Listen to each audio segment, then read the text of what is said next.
नमस्कार दोस्तों। यूं तो मैंने विभिन्न मुद्दों पर बड़ी बड़ी हस्तियों से चर्चाएं की हैं, लेकिन समाज के महत्वपूर्ण मुद्दों पर गहराई से चिंतन मनन करके अपनी बातों को प्रस्तुत करने में महारत हासिल कर चुके पूर्व डीजीपी श्री मैथिली शरण गुप्ता साहब आजकल पूरे भारत में क्राइम फ्री भारत की परिकल्पना लिए हुए विभिन्न मुद्दों पर सक्रिय भूमिका निभा रहे हैं। उनका मानना है कि ये 10 मुद्दे महत्वपूर्ण हैं जिन पे कार्य करना पहले जरूरी है। उनके हिसाब से सही राजनीति क्या है ये लोगों को बताना, पता चलना, अपराधी मुक्त राजनीति, जो कानून बनाने वाले लोग हैं वो अपराधी कैसे हो जाते हैं, अपराधी ना रहे उस पर चर्चा करना, खर्चा विहीन चुनाव प्रक्रिया लागू की जाए ताकि आम आदमी भी चुनाव लड़ सके और सरकार के ऊपर अन्यथा पैसे का बोझ ना पड़े।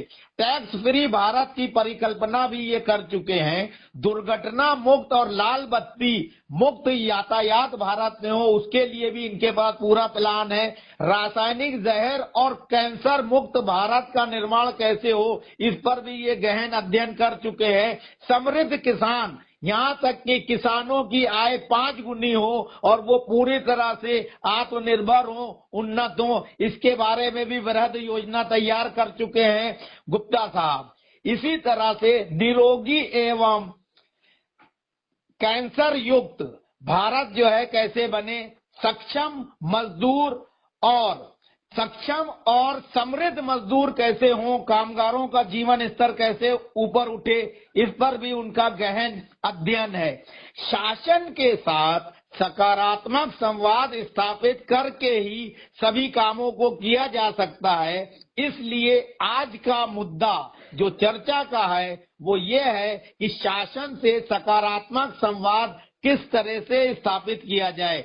आज मैथिली शरण गुप्ता साहब इसी मुद्दे पर देशवासियों के सामने अपने विचार और तथ्य रखेंगे। तो आइए मिलते हैं पूर्व डीजीपी मैथिली शरण गुप्ता साहब से। नमस्कार गुप्ता जी।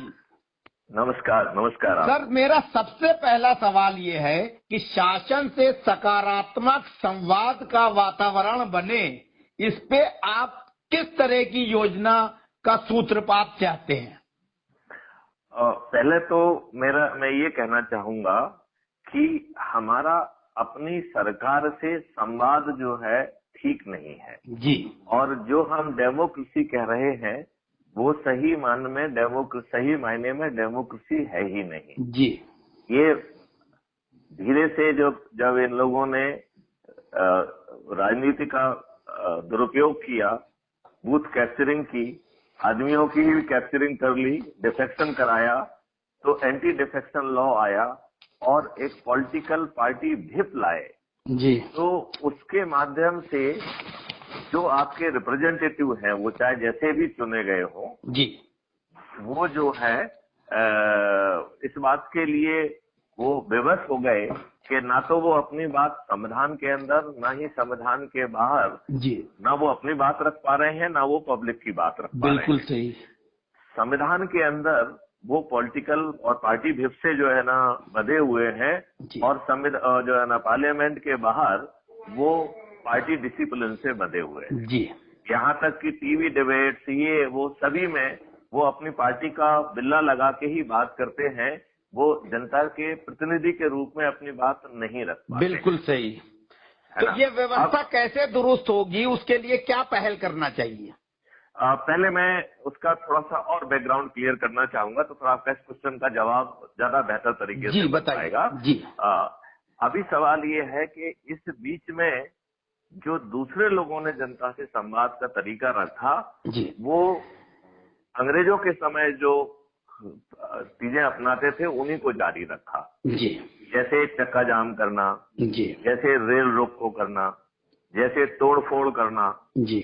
और उसमें बहुत सारे लोग जो कि देश का विघटन चाहते थे उन्होंने इस घटिया जो है ना संवाद के तरीके को अपना कर अपनी राजनीति चमकाई और पब्लिक संपत्ति को नुकसान पहुंचाते हुए वो रातों रात जो है वो चमक गए, राजनीति में भी आ गए, टिकट भी मिल गया और वो जीत भी गए। जी राइट। तो वो सबसे पहले तो ये समझना पड़ेगा कि संवाद का ये तरीका गलत है, नंबर 1। नंबर 2, संवाद का ये तरीका तब तक ही चलता है जब तक कि आज के जो धूर्त और जिसमें 42% क्रिमिनल्स हैं, ये सरकार बाहुबली भी है और अपराधियों के शीशे की भी सेना इसके पास है।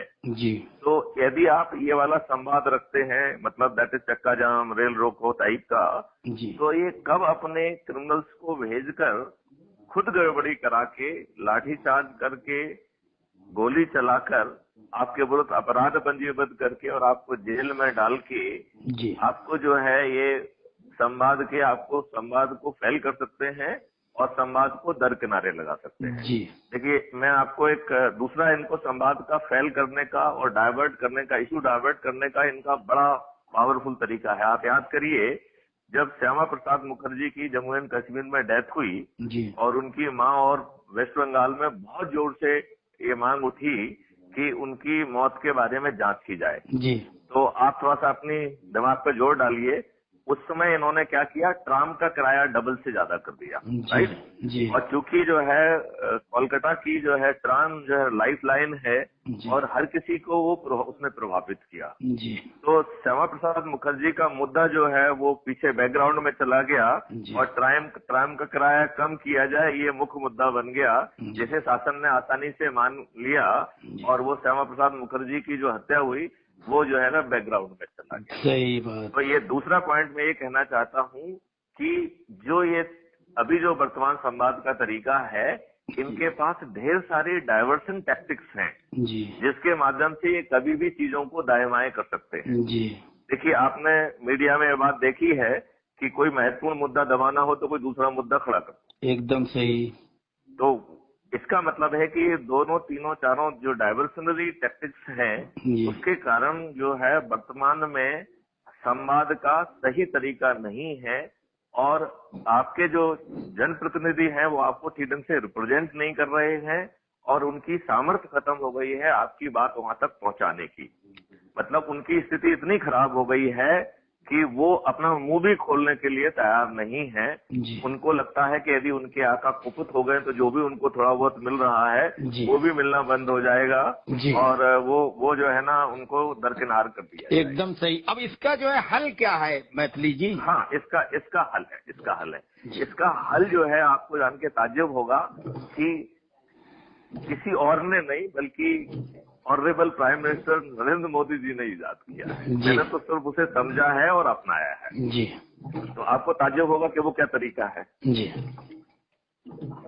हेलो जी जी बताइए, आगे कंटिन्यू। हाँ, तो उसका बड़ा आसान सा तरीका है कि नंबर 1, हमारा जो है पहले पब्लिक से संवाद हो सरकार से पहले। राइट। जी उस संवाद के दौरान हम जो है उनका अपने में विश्वास अर्जित करें और जैसे आपने 10 मुद्दे आइडेंटिफाई किए हैं, ऐसे ही मुद्दे आइडेंटिफाई करके कहाँ पे जो है ना संविधान में संशोधन की जरूरत है, कहाँ पर अंग्रेजों के बनाए हुए कानून में संशोधन की जरूरत है, कहाँ पर जो है ब्यूरोक्रेसी में अकाउंटेबिलिटी और ट्रांसपेरेंसी लाने की जरूरत है।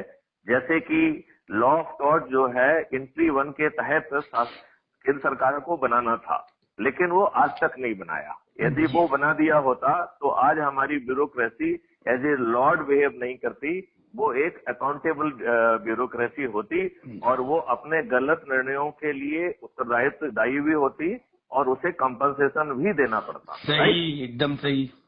तो अब जो है हम यदि पब्लिक से ठीक ढंग से संवाद करके उनका विश्वास अर्जित कर लेते हैं, then we will become the mouthpiece और आउटलेट ऑफ द पब्लिक का जो व्यूज हैं उनको क्रिस्टलाइज करके सरकार से संवाद करने के लिए अब हम एलिजिबल हो गए। सर आप ये बताइए कि आपने मोदी जी की बात कही, बिल्कुल सही है, लेकिन मोदी जी के विजन के साथ साथ 11-13 महीने अभी अपन संवाद के तरीके पर फोकस अच्छा करते हैं, क्योंकि अभी अपनी बात संवाद के ऊपर है। ठीक तो संवाद के ऊपर है, तो अभी हम संवाद में के लिए क्वालिफाई नहीं कर रहे हैं जी। संवाद के लिए हमारी एक फॉलोइंग होना चाहिए जी। हम पब्लिक को रिप्रेजेंट कर रहे हैं, हम पब्लिक की आवाज हैं, इसको क्वालिफाई करने का हमने एक मापदंड ये रखा है जी कि crime free Bharat YouTube channel को जो है जी पहले करोड़ों की संख्या में उसकी रीच पहुंचाई जाए, उसको जो है हर अच्छे व्यक्ति को जोड़ा जाए, हर अच्छे व्यक्ति से निवेदन किया जाए कि वो अपने प्रभाव क्षेत्र में लोगों से संवाद करें और ये सशक्त माध्यम से सशक्त संवाद के तरीके से उन्हें अवगत कराएं और वो जो है इस संख्या को कम से कम 1 करोड़ तक पहुंचाएं, क्योंकि जब हम 1 करोड़ तक पहुंच जाएंगे तब हम ये मान रहे हैं कि हम अधिकृत हो गए हैं जनता के बिहाफ पे सरकार से बात करने की। राइट। अब संवाद का तरीका क्या हो जी। तो संवाद के लिए पहले से कुछ प्रिजम्पशन होते हैं, क्योंकि हम इसका मतलब है कि हम संवाद के अभी हमारा संवाद नहीं है जी। अभी हमारा संवाद का तरीका क्या है कि हम पिटीशन देते हैं। राइट जी। वो पिटीशन जो है उन्हीं लोगों तक पहुंच जाती है जिनको जो है जिनके कारण वो पिटीशन पैदा हुई है। जी सही कह रहे हैं आप। और दूसरी बहुत बड़ी प्रॉब्लम ये है कि साठगांठ है जी। तो वो जो है वहाँ बंदर बांट हो रही है, तो जो आपके लोग हैं जो बंदर बांट कर रहे हैं उनके प्रति आप एक बहुत ही सार्थक कार्रवाई करने की आपकी सोच ही नहीं है जी। क्योंकि वो सैया भाई कोतवाल तो डर किस बात का, वो इस तर्ज पे काम चल रहा है। सही। तो उसके कारण जो है जो पिटीशन है वो अपना समय बर्बाद करना है। इसलिए आपने देखा होगा ढेर सारे लोग उस सालों तक पिटीशन देते रहते हैं, सबको कॉपी देते रहते हैं, लेकिन उनको न्याय जो ना दूर भागता रहता है। जो लोगों की वैधानिक जिम्मेवारी है, जैसे पूरे पुलिस विभाग की जिम्मेवारी है 154 के तहत जो है थाने की जिम्मेवारी है और 36 सीआरपीसी के तहत सभी वरिष्ठ अधिकारियों की भी वही जिम्मेवारी है कि यदि आप संज्ञेय अपराध की बात कर रहे हैं तो एफआईआर दर्ज हो जाए और यदि असंज्ञेय अपराध है तो असंज्ञेय रिपोर्ट दर्ज हो जाए, जिसको एनसीआर कहते हैं। लेकिन जो है थाने वाले भी आवेदन पत्र लेते हैं जो कि पूर्णतया नियम विरुद्ध है। आवेदन की कोई भी अधिकार जो है थाने को नहीं है और चूंकि थाने को अधिकार नहीं है तो वरिष्ठ अधिकारियों को भी नहीं है, क्योंकि वरिष्ठ अधिकारियों को वही अधिकार प्राप्त है जो कि थानेदार को प्राप्त है अंडर 36 सीआरपीसी। जी।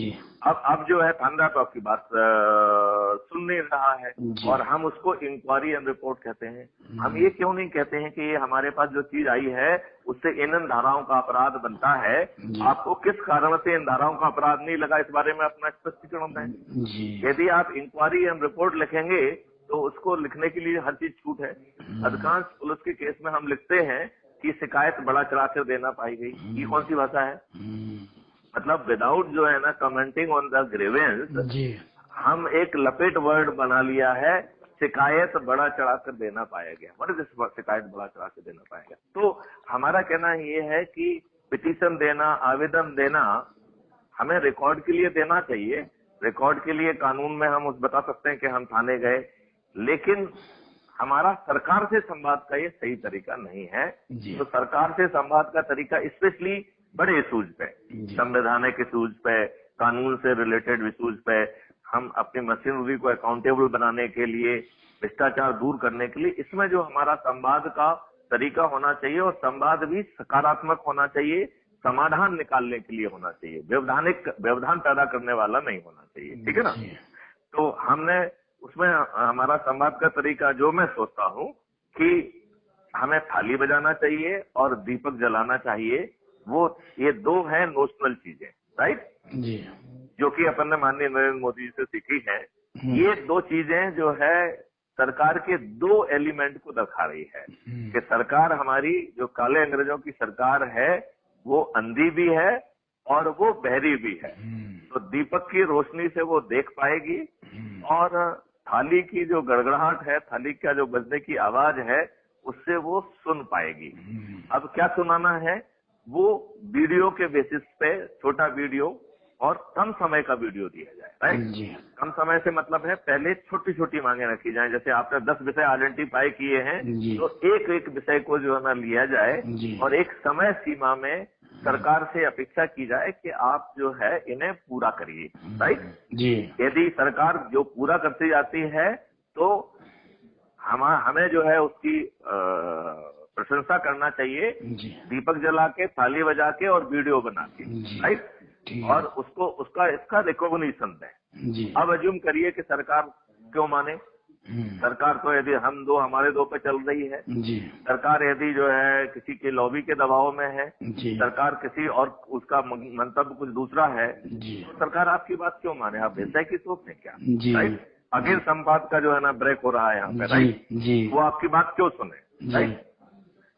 अब उसमें अभी उसकी एक मजबूरी है कि उसके पास दबाने का कोई उपाय नहीं है, क्योंकि आप ना रोड पे निकल रहे हैं, ना आप कोई गलत बात कर रहे हैं, आप जो कुछ भी बात कर रहे हैं, जी। तो वो आपको जो है दबाने की स्थिति में नहीं है। वो किसी गुंडे बदमाश को भेज के कुछ गड़बड़ कराने की स्थिति में भी जी। नहीं है, राइट। जी।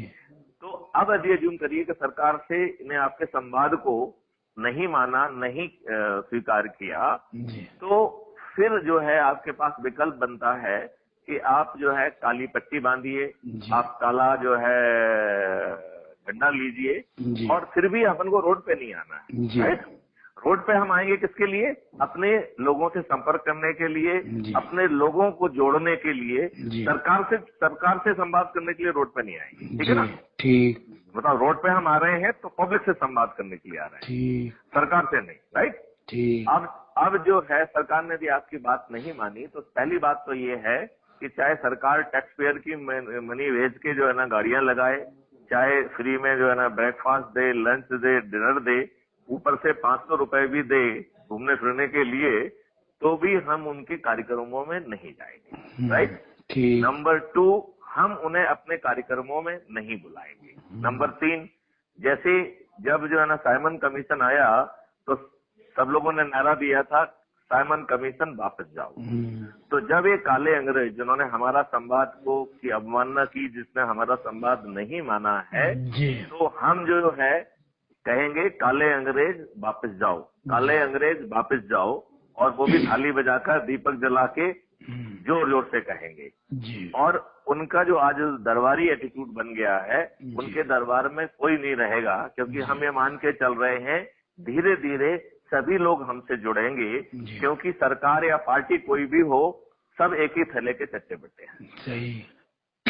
तो आपको लगता है कि जो ये संवाद का तरीका जो कुछ हद तक हमने जैसे माननीय नरेंद्र मोदी जी से लिया है, ये आपको कैसा लगता है कि नहीं, संवाद का ये तरीका सही आपने है? तरीका तो बहुत शांतिपूर्ण और कारगर जो है सोचा है, लेकिन यहाँ पे ये एक सवाल उठता है कि इस तरह से शांतिपूर्ण संवाद करने पे अक्सर सरकारें सुनती नहीं है। किसान भाइयों ने भी 13 महीने तक बॉर्डर पे जो है प्रदर्शन किया, 750 किसान मर भी गए, बेचारे शहीद हो गए, तब जाके सरकार ने जो है वो कानून वापस लिए।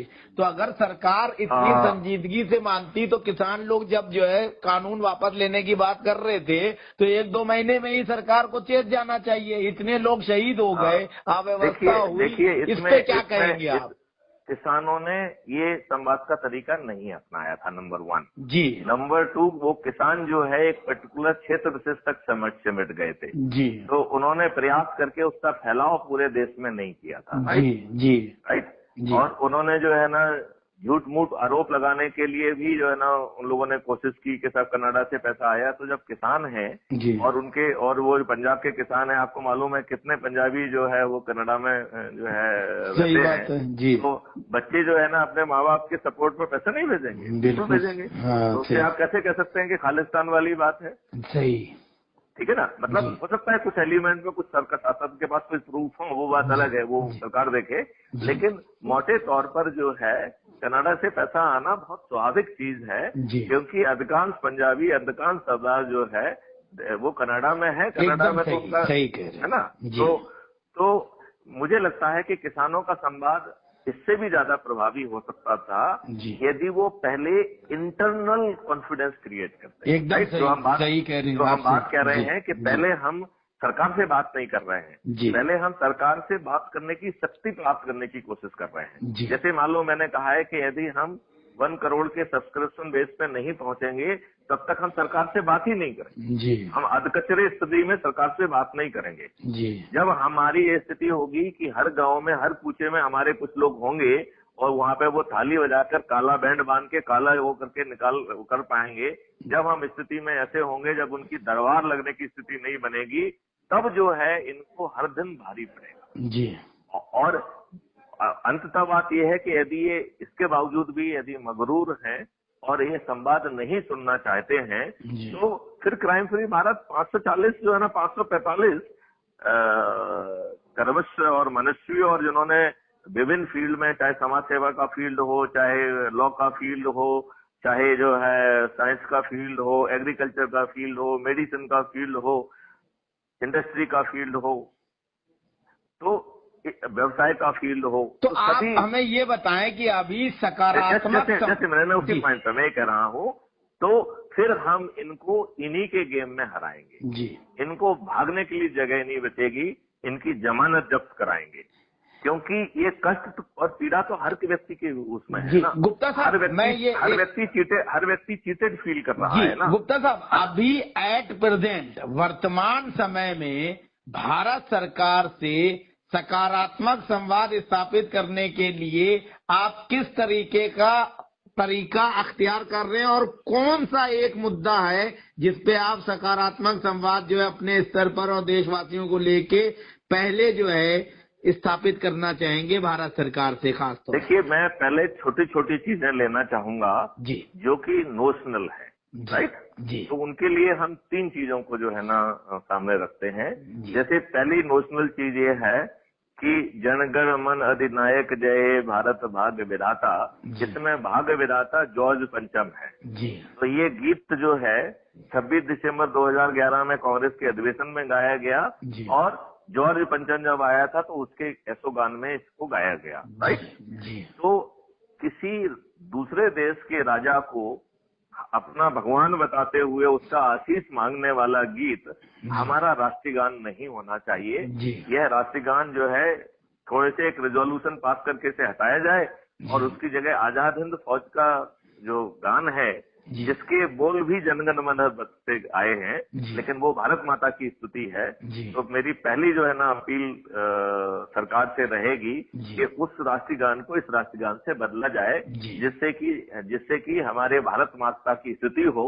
हम जो है अंग्रेजों के प्रतीक जो है इस जनगण मन अधिनायक की वर्षना करते हैं, और हम चाहते हैं कि सरकार इसको बदले। पहला पॉइंट, ठीक है ना। अच्छा, दूसरी बात हम उनसे कहना चाहेंगे कि जो डिस्टॉर्शन जो है संविधान में लाए गए, उनको आइडेंटिफाई किया जाए, क्योंकि वो कहीं ना कहीं मूल भावना के विरुद्ध जा रहे हैं। जी, राइट जी। एक समानता की बात कर रहे हैं और आप असमानता का व्यवहार कर रहे हैं। जी। और ये कानून में और संविधान में ये गड़बड़ियां जानते क्यों हुई, मैं आपको उसके बैकग्राउंड में जो आपको लेके जाता हूँ जरा, तो आपको उसको आप गहराई से समझ पाएंगे, ठीक है ना। जी। एक्चुअली में क्या हुआ कि जिन्ना एंड पार्टी ने मिलके एक दबाव बनाया और उन्होंने पाकिस्तान की मांग की, राइट। अब दुर्भाग्य से जो पाकिस्तान की मांग करने वाले हैं, उनमें से 90% वो भारत में रह गए। जी। अब एक चाल देखिए कि आप जो पाकिस्तान बनाया, हमने तो आपको नहीं कहा पाकिस्तान बनाइए आप, जी। फिर आप जो है भारत में रह गए, राइट। और इन काले अंग्रेजों ने दुष्टतापूर्वक उन्हें गवर्नर बनाया, उन्हें मंत्री बनाया, और उन्हें संविधान समिति का हिस्सा बनाया। जी। इसके कारण जो है संविधान में बहुत सारे कॉन्ट्राडिक्शंस हैं, जो कि समानता के अधिकार आर्टिकल 14 के विपरीत जाते हैं। जी। आर्टिकल 25, आर्टिकल 26, आर्टिकल 30 ये मूल भावना के विपरीत जाते हैं। जी। अब जैसे अज्यूम करिए कि यदि सभी धर्म बराबर हैं और आप सेकुलर हैं, तो मंदिरों से करोड़ों रुपए का जो है जो पैसा जड़ोतरी में आता है, वो सरकार के पास चला जाता है। जी। तो ये संभाव होना चाहिए ना, सभी धर्मों के साथ एक जैसा होना चाहिए। एकदम सही है। इसका विपरीत आप क्या कर रहे हैं, वक्फ एक्ट बना दिया 95 में कांग्रेस ने, राइट। जी। और मनमोहन सिंह जी ने जब वो प्रधानमंत्री थे 2013 में, उन्होंने दुष्टतापूर्वक उसमें इतने घृणित जो है प्रावधान रख दिए हैं कि आप इनक्रोचर हो जाएंगे। आप सरकार की तरफ से जो ना उनको पूरे मैनेजर देंगे जो कि डिप्टी सेक्रेटरी रैंक के होंगे, और वो सरकार के खर्चे पे होंगे। तो ये अच्छा, इसके बाद इन्होंने एक सच्चर कमीशन बना दिया। सच्चर कमीशन की रिपोर्ट ना पार्लियामेंट में रखी गई, ना जो है ना प्रेसिडेंट के पास रखी गई है, और बाला एक माइनॉरिटी कमीशन बना दिया गया। जी। तो ये तो कहीं समानता के अधिकार से दूर जा रहा है ना। जी। देखिए, एक चीज आप मानेंगे कि नहीं मानेंगे कि इस देश में किसी भी देश में आप देख लीजिए, अल्पसंख्यक ये मांग करते हैं कि जो बहुसंख्यक लोग हैं उनको जो सुविधाएं और जो अधिकार मिले हैं वो उनको मिले, राइट जी। अल्पसंख्यक जो है बहुसंख्यक से सम और तुलना करते हैं और उनकी बराबरी करना चाहते हैं। जी। ये देखिए भारत देश का कितना दुर्भाग्य है, इन काले अंग्रेजों ने क्या स्थिति पैदा की है जी। कि यहाँ बहुसंख्यक भीख मांग रहे हैं कि जी। भाई आप मेरे मंदिरों की चीज आप मत लीजिए, आप लीजिए तो फिर सभी की लीजिए, सही राइट? और सही बात। लेके आप हमारे लिए ही वापस करिए। आप यदि मंदिरों के साथ ऐसा कर रहे हैं तो आप मस्जिदों के साथ भी करिए, आप चर्च के साथ भी करिए और गुरुद्वारे के साथ करिए, एकदम सब और सही, तो करिए आप, एकदम है ना? सही। ठीक है ना? तो अब जैसे अज्यूम करिए कि अंग्रेज चले गए, उनकी जो से जो औलादें पैदा हुई, मालूम नहीं जायज कहें नाजायज करें, अभी उनको छोड़ देते हैं पत्थरों जी। पे, ऐसा कुल किया गया तो मुझे बताया गया कि 216 ऐसे कुल लोग हैं जिनको एंग्लो इंडियन कहा जाता है, राइट? आर्टिकल 333 के तहत दो जो है मेंबर ऑफ पार्लियामेंट जो है वो लोकसभा में है और एक एक जो है सभी जो है राज्यों में भी है, राइट जी। तो ये किसको रिप्रेजेंट कर रहे हैं? इनको क्यों प्रतिनिधित्व मिलना चाहिए? गलत है, तो ये हटना चाहिए। जी। तो ऐसे संविधान में वो धीरे धीरे हम छोटी छोटी चीजें आइडेंटिफाई करके हमने टीम लगाई हुई है जो इन मुद्दों को आइडेंटिफाई कर रही है, वो करने का है।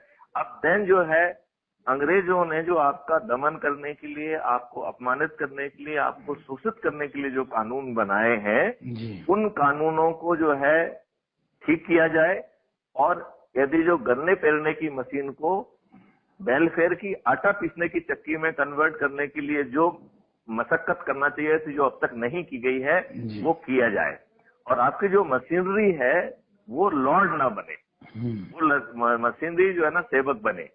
अभी आपके नेता जो है अपने आप को कहने को जन सेवक कहते हैं, लेकिन वो अपने आप को एज ए शासक जो है ना पेश करते हैं जी। तो वो जो है ना सिर्फ मुंह चलाने के लिए जन सेवक है जी, अदरवाइज तो वो शासक हैं और उनमें वही गुरूर है जी। आपने ऐसा क्या कर दिया है कि आपको हर किसी को सिक्योरिटी चाहिए? आई मीन बेसिकली जो पुलिस है, जो सिक्योरिटी है, वो पुलिस के मूल काम में जाए, तो वो तो हो नहीं रहा है। तो संविधान और नियमों में जो ऐसी चीज है, वो इसमें बहुत सारे जो है लॉयर्स और हम लोगों से जुड़े हुए हैं, उनको ये काम सौंपा गया है कि वो कानून के वो चीजें निकाले और धीरे धीरे एक एक कानून लिया जाए। और सबसे पहले जो है वो पुलिस एक्ट 1861 का जो है बनना चाहिए और पुलिस को प्रभावी होना चाहिए, राइट? और पुलिस रोना लॉर्ड नहीं होना चाहिए। यदि अज्यूम करिए कि हम आपको 151 में बंद करते हैं, तो सामने वाले के सामने ये हालात होना चाहिए कि आपने 151 में क्यों बंद किया। I can not be absolutely Lord, number 1।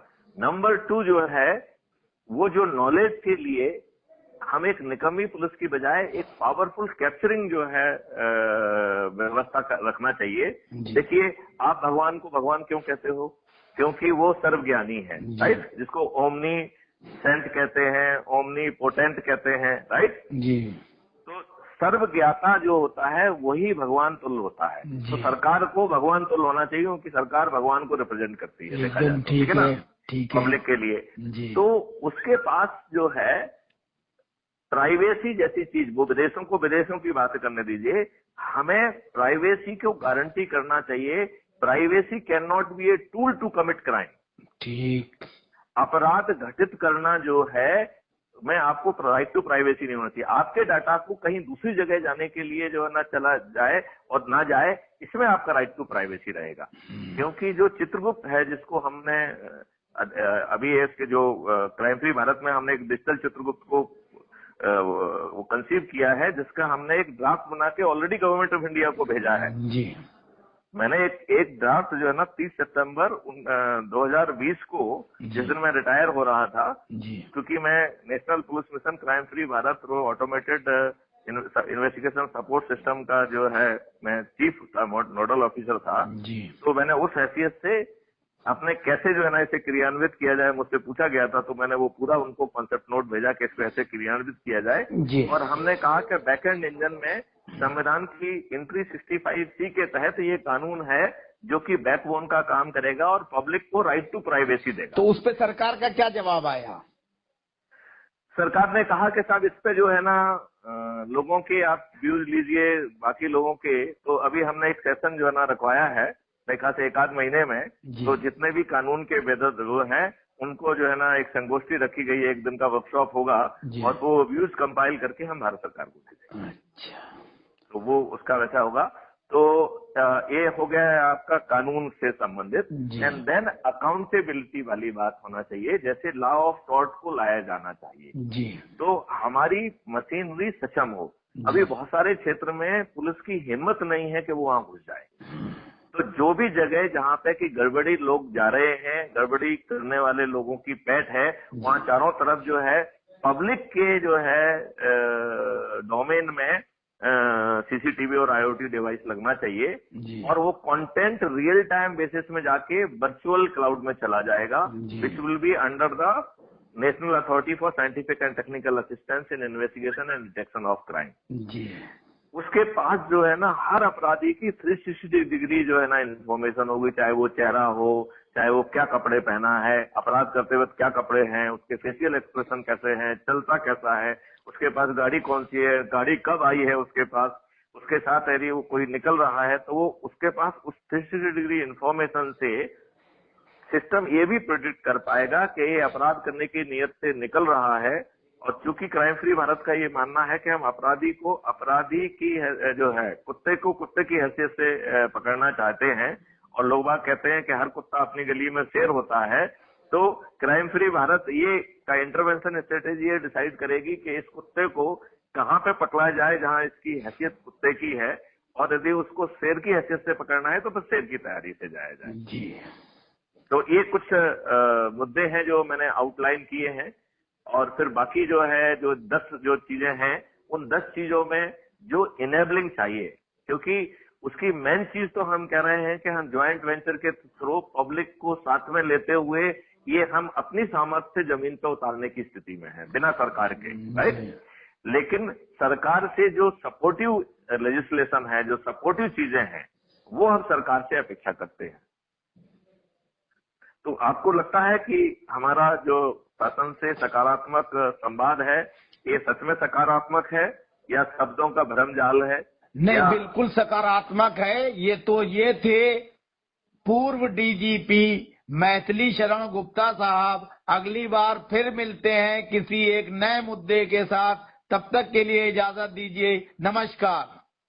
नमस्कार। जय हिंद, जय भारत, वंदे मातरम। वंदे मातरम। देश में विभिन्न मुद्दों पर अपनी बेबाक टिप्पणी करने के लिए प्रख्यात पूर्व डीजीपी मैथिली शरण गुप्ता साहब आज फिर आपके सामने उपस्थित हैं, और आज का मुद्दा है किस तरीके से कम खर्चीले या यूं कहें बिना खर्च के चुनाव संपन्न हो और देश पर बेवजह का अरबों रुपए का जो खर्चा होता है चुनाव प्रक्रिया को संचालित करने में, उसको खत्म किया जाए और वो पैसा विकास कार्यों में लगाया जाए। तो इस पर चर्चा करने के लिए मेरा पहला सवाल जो है मैथिली शरण गुप्ता साहब ये है कि आपके पास क्या योजना है जिसके तहत इस तरह की चीजों को किया जा सकता है?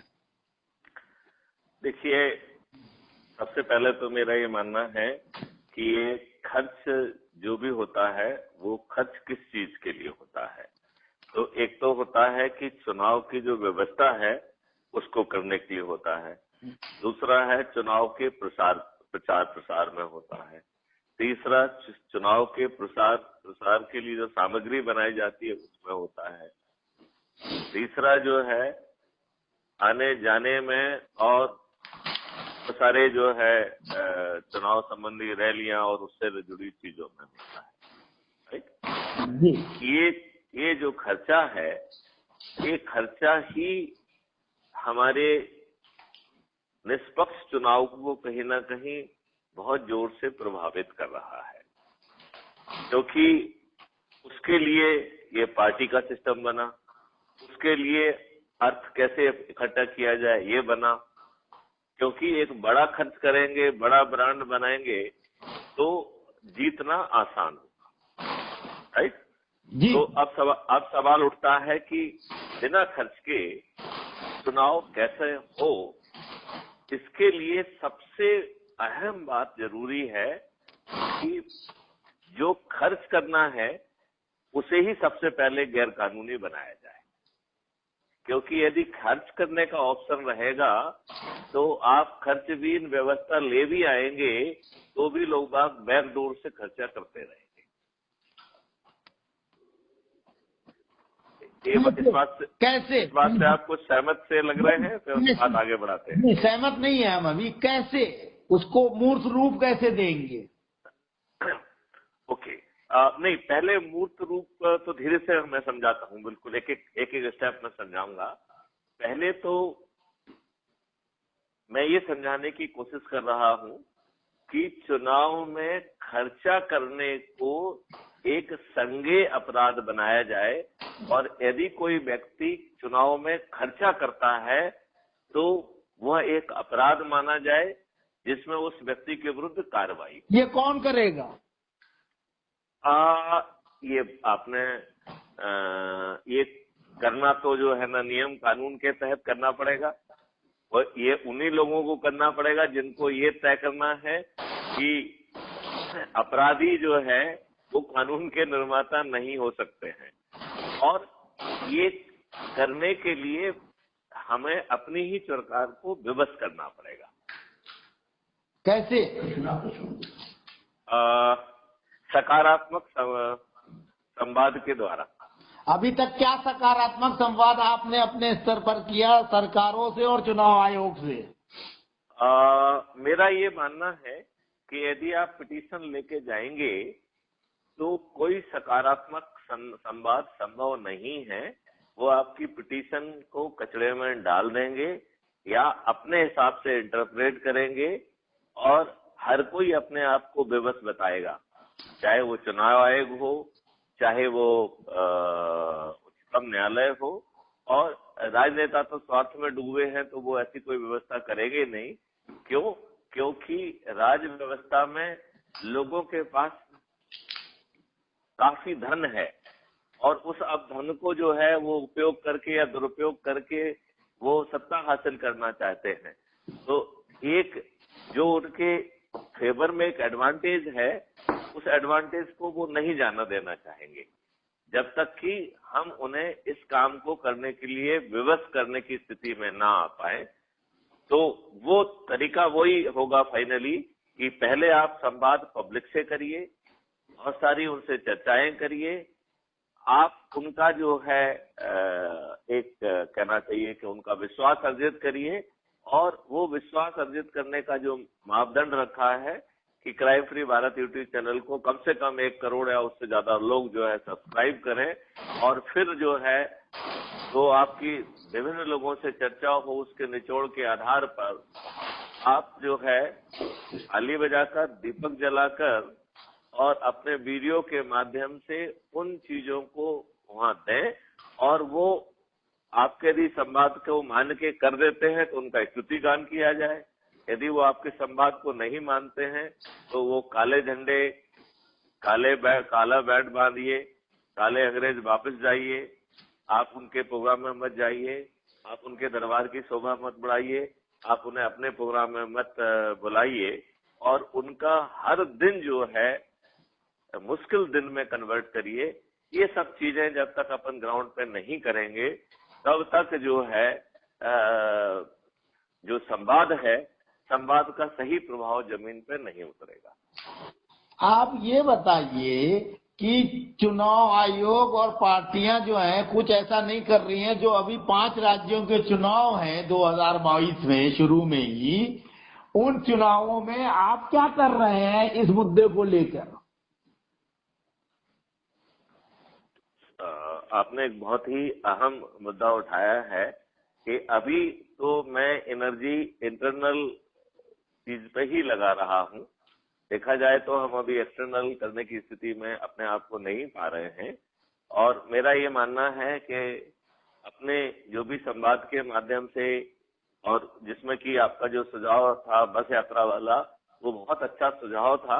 और उस सुझाव के माध्यम से हम एक संबंध स्थापित करें और पहले अपने आप को क्वालिफाई करें कि आप जनता को रिप्रेजेंट कर रहे हैं और आप जनता को प्रभावित करने की स्थिति में हैं।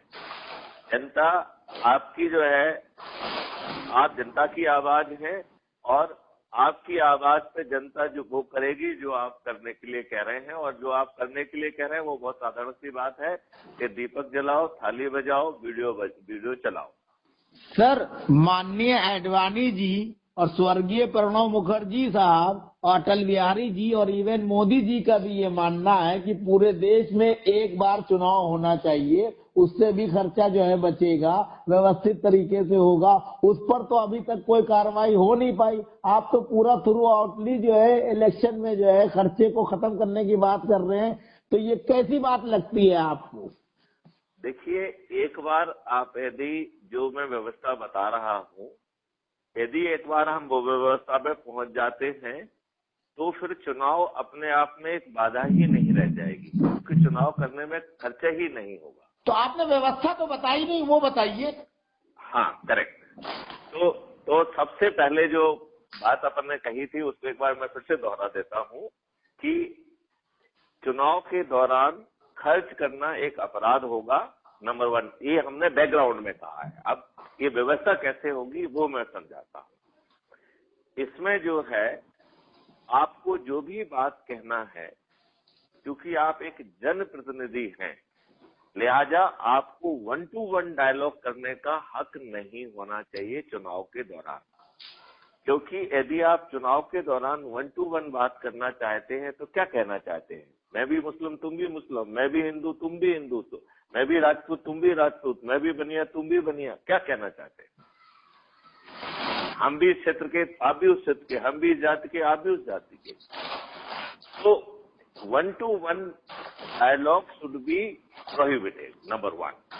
नंबर 2, जो भी आप कहना चाहते हैं that should be has to be conveyed digitally, right? मतलब आपको अपना जो भी भाषण है, जो भी आप कहना चाहते हैं, वो आपको ऑन रिकॉर्ड डिजिटल मीडिया के थ्रू कहना हो। यहीं पे सवाल, डिजिटल मीडिया पे भी तो अगर मैथिली शरण गुप्ता साहब कोई मैसेज देंगे तो सारे देश के गुप्ता तो ये समझ ही जाएंगे कि ये गुप्ता बोल रहे हैं। सिराज साहिल बोलेंगे तो सारे देश के लोग समझ जाएंगे कि ये मुसलमान बोल रहा है।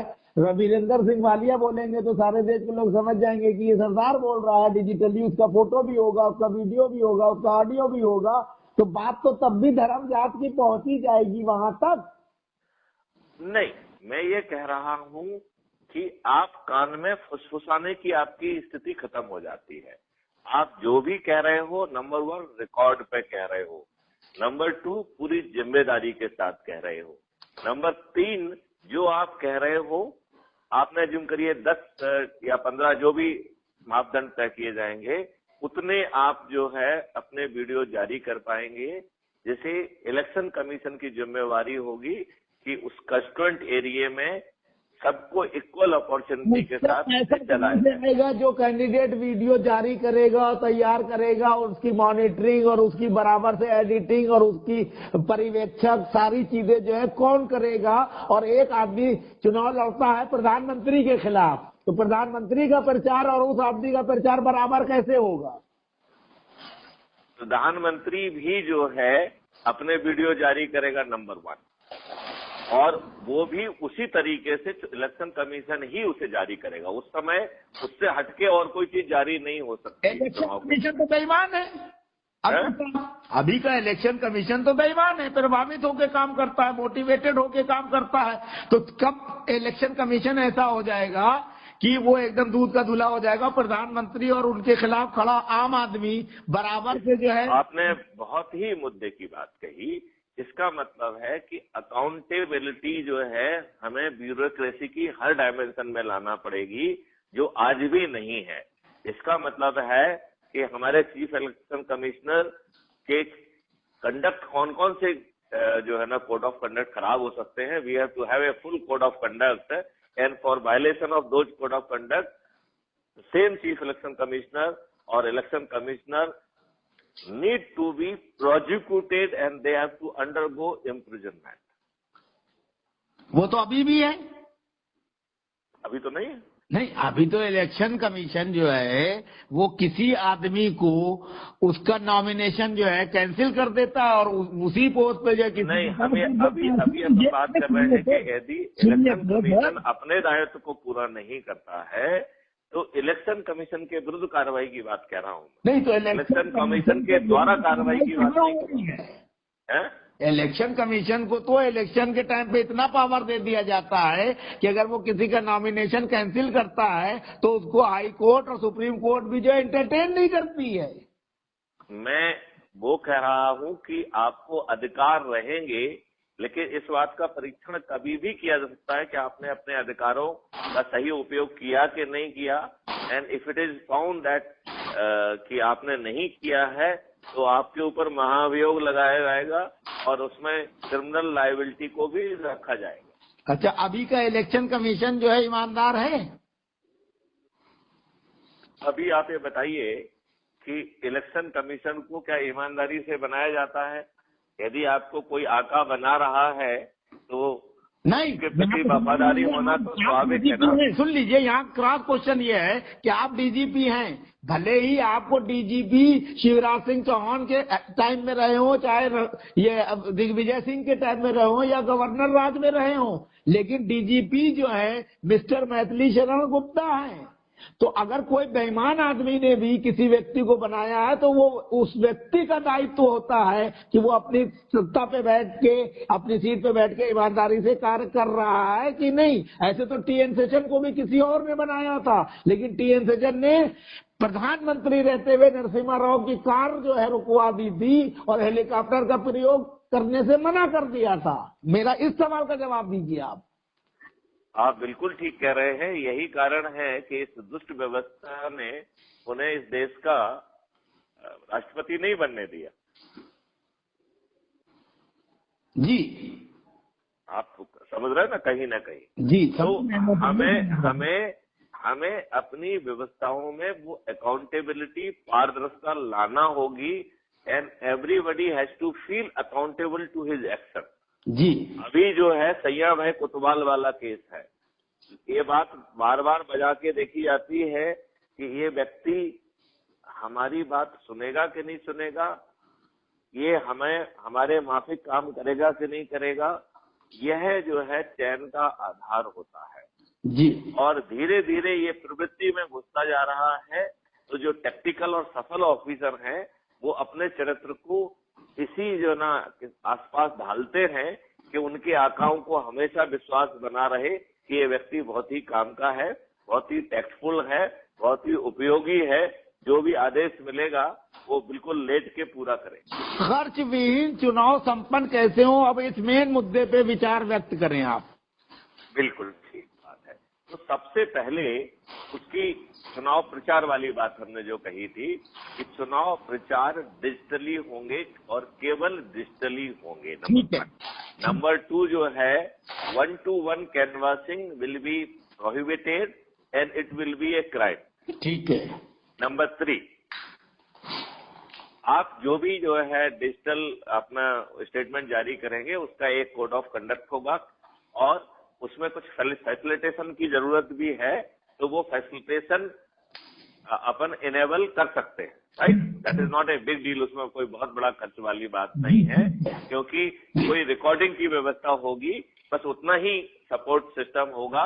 किसी को जो है ना पॉलिश कर देना, कट कर देना, फलाना कर देना, रिफाइन करके जो है ना एक अजीब सा इफेक्ट क्रिएट कर देना, इसकी ना तो वो होगी और ना ही ये परमिसिबल। जी ठीक है ना, क्योंकि यदि हम उसको परमिसिबल करेंगे तो लोग बाग उसमें ढेर सारे इफेक्ट इम्पैक्ट डाल के उसमें भी पैसा बनाने की कोशिश करेंगे, उसमें भी खर्च क्रिएट करने की कोशिश करेंगे। सर, प्रशांत किशोर के बारे में आपका क्या ख्याल है, जो करोड़ों रुपए लेके प्रधानमंत्री नरेंद्र मोदी की भी रैलियां, कैंपेन और इलेक्शन कैंपेन चलाया, नीतीश कुमार का भी चलाया, ममता बनर्जी का भी चलाया, अब जो प्रधानमंत्री नरेंद्र मोदी को हराने के लिए 24 में भी जो है वो गठबंधन बनाने की प्रयास कर रहा है, तो क्या राजनेताओं का चरित्र इतना गिर गया है, उनकी राजनीति सोच इतनी कमजोर हो गई है कि भाड़े के टट्टुओं के द्वारा स्ट्रेटजी बनाकर वो सत्तासीन होना चाहते हैं?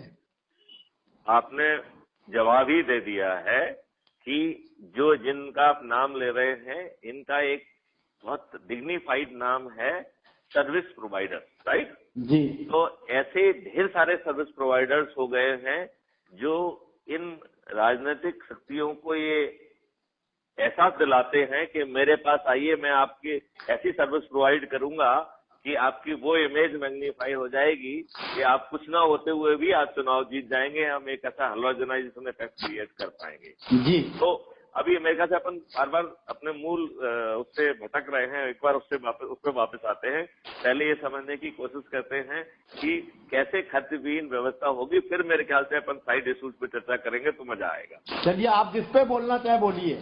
अच्छा, तो अब अपन जो डिजिटल रिकॉर्डिंग को एक जो चुनाव आयोग है, क्योंकि ऐप के माध्यम से ही वो अपलोड होके जाएगी, तो अलग से और कुछ नहीं करना होगा। तो एक ऐप होगा जिसमें जो कि कैनवासिंग को रेगुलेट करेगा। कैनवासिंग जो है ना, उसी ऐप के माध्यम से अपलोड होके इलेक्शन कमीशन के पास पहुंचेगी। इलेक्शन कमीशन जो है ना, एक कोड ऑफ कंडक्ट के तहत जो एरिया ऑफ कंस्टिट्यूएंसी है, उस कंस्टिट्यूएंसी में उसको सबको समान जो है ना अपॉर्चुनिटी देते हुए उसको रिले किया जाएगा। एक कमेटी, स्मार्ट कमेटी, सभी के जो डिजिटल कैनवासिंग है उसके एक्सट्रैक्ट को निकालेगी और फिर जो है एक ग्रिलिंग सेशन होगा हर उम्मीदवार का, राइट, और वो उसकी अपनी कंस्टिट्यूएंसी में होगा, जिसमें पब्लिक के लोग भी रहेंगे, कुछ जो है ना एक्सपर्ट कमेटी रहेगी और उनके जो कैनवासिंग में जो बात कही है उसके आधार पर उनकी ग्रिलिंग की जाएगी, राइट। इससे बहुत सारी चीजें मालूम पड़ेंगी। उसमें अपन ये भी कह सकते हैं कि यदि मालूम उन्होंने कोई फ्रीवी जैसी बात कही तो फ्रीवी के लिए पैसे कहाँ से आएंगे, इसके लिए तो एक बातपटता मालूम पड़ेगी, सोच की गहराई मालूम पड़ेगी, उस आदमी में कितना चिंतन है ये मालूम पड़ेगा, बहुत सारी चीजें मालूम पड़ेगी।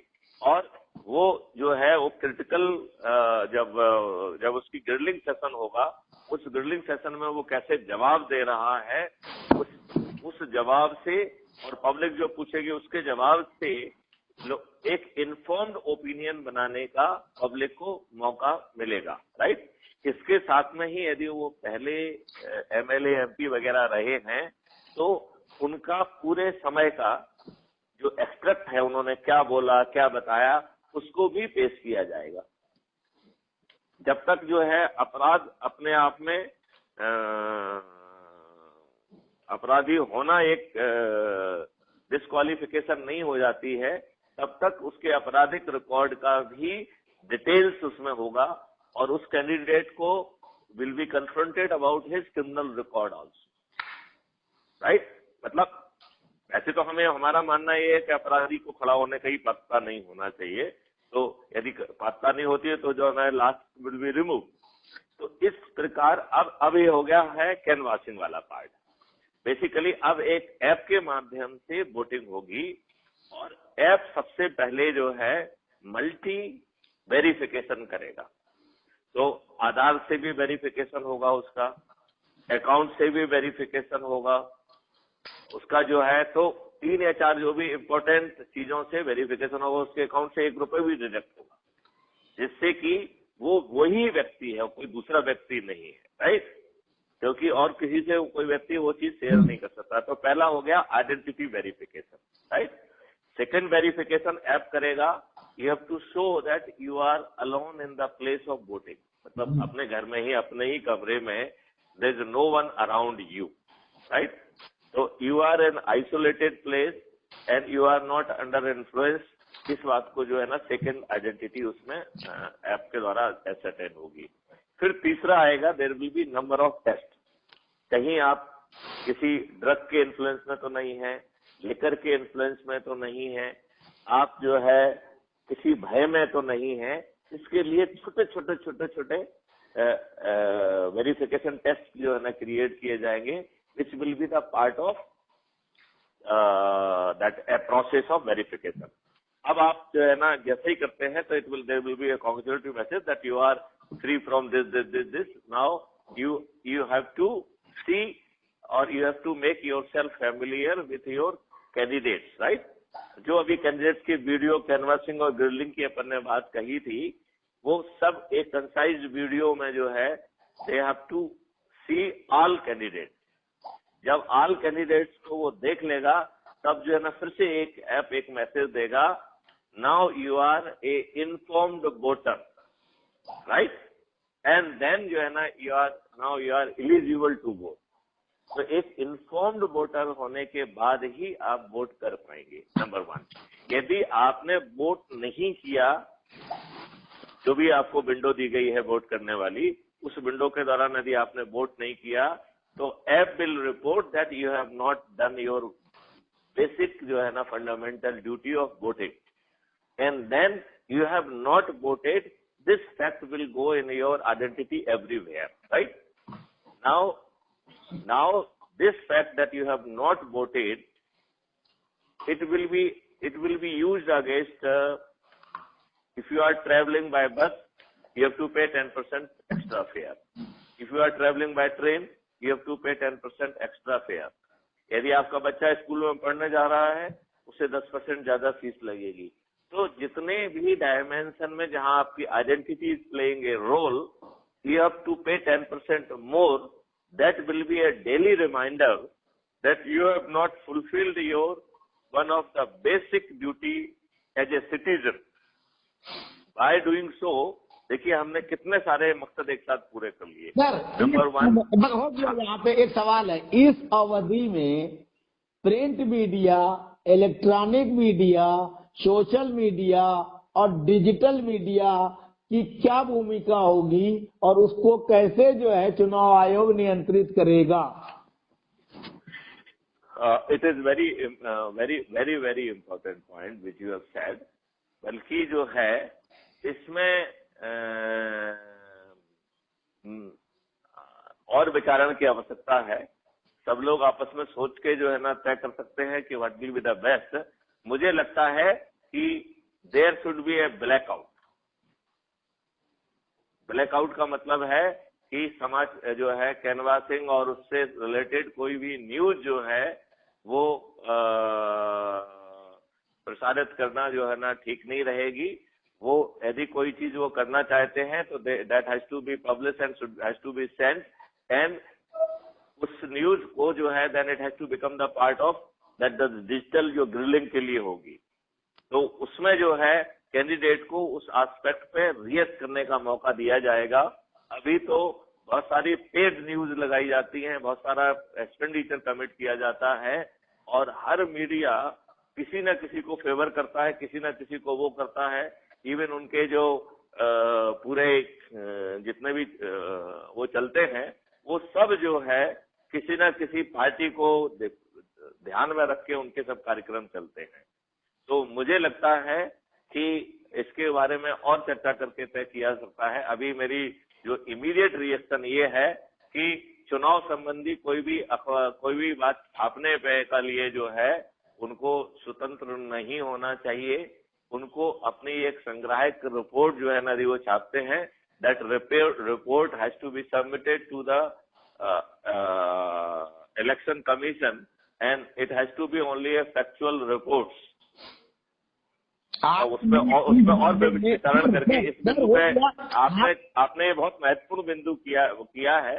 मुझे लग रहा है कि इस पे और विचार करने की जरूरत है और विचार विमर्श के दौरान जो है सर्वसम्मति से इसमें तय किया जा सकता है कि क्या होना चाहिए। लेकिन आपने ये बिंदु बहुत महत्वपूर्ण दिया है कि उस समय जो ये राउंड द क्लॉक टेलीविजन चलते रहते हैं, पेपर में जो ना पेड न्यूज छपती है, इसको किस ढंग से जो ना किया जाएगा, क्योंकि इसके बैकग्राउंड में परोक्ष एक्सपेंडिचर नहीं होना चाहिए, क्योंकि एक्सपेंडिचर पे प्रतिबंध है तो वो बिना एक्सपेंडिचर के ऑब्जेक्टिव रिपोर्टिंग करें। सर लेकिन ऑब्जेक्टिव रिपोर्टिंग तो होगी नहीं, बैकएंड पे जो ना कुछ पेमेंट होगा, तो उस चीज को हम कैसे सुनिश्चित करेंगे, इस पे थोड़ा सा और विचार किया जा ठीक है। सकता है।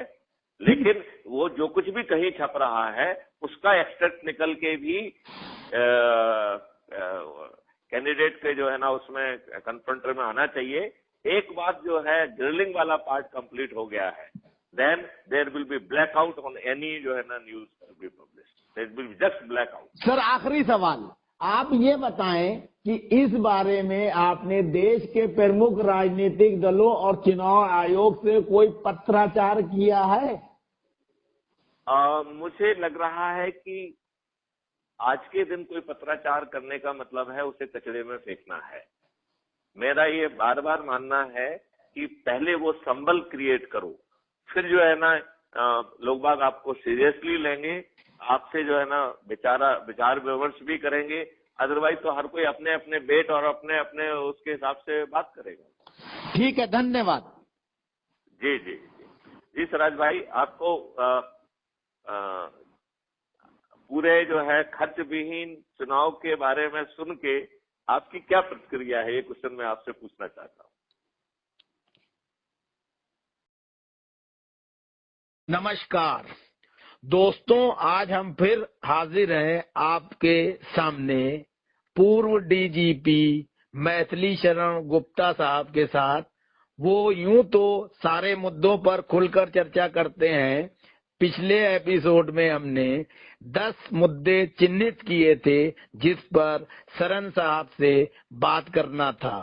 पहले मुद्दे पर तो वो विस्तार से आप लोगों को बता ही चुके हैं कि किस तरीके से सरकार से सकारात्मक संवाद स्थापित करना चाहिए राष्ट्र हित की बातों को मनवाने के लिए। आज का मुद्दा हम ये चाहेंगे कि ये मैथिली शरण गुप्ता साहब पूर्व डीजीपी जनता को ये बताएं कि क्या 75 साल देश को आजाद हुए हो चुके हैं, हम लोग वास्तव में आजाद हैं क्या? जी नमस्कार। जी नमस्कार। हाँ गुप्ता जी, अब आप ये हमें आगे बताएं जनता को हमारी कि क्या हम लोग जो है पूरी तरह से आजाद हैं, जिसकी परिकल्पना देश को आजाद कराने वाले बहादुर योद्धाओं ने और शहीदों ने की होगी?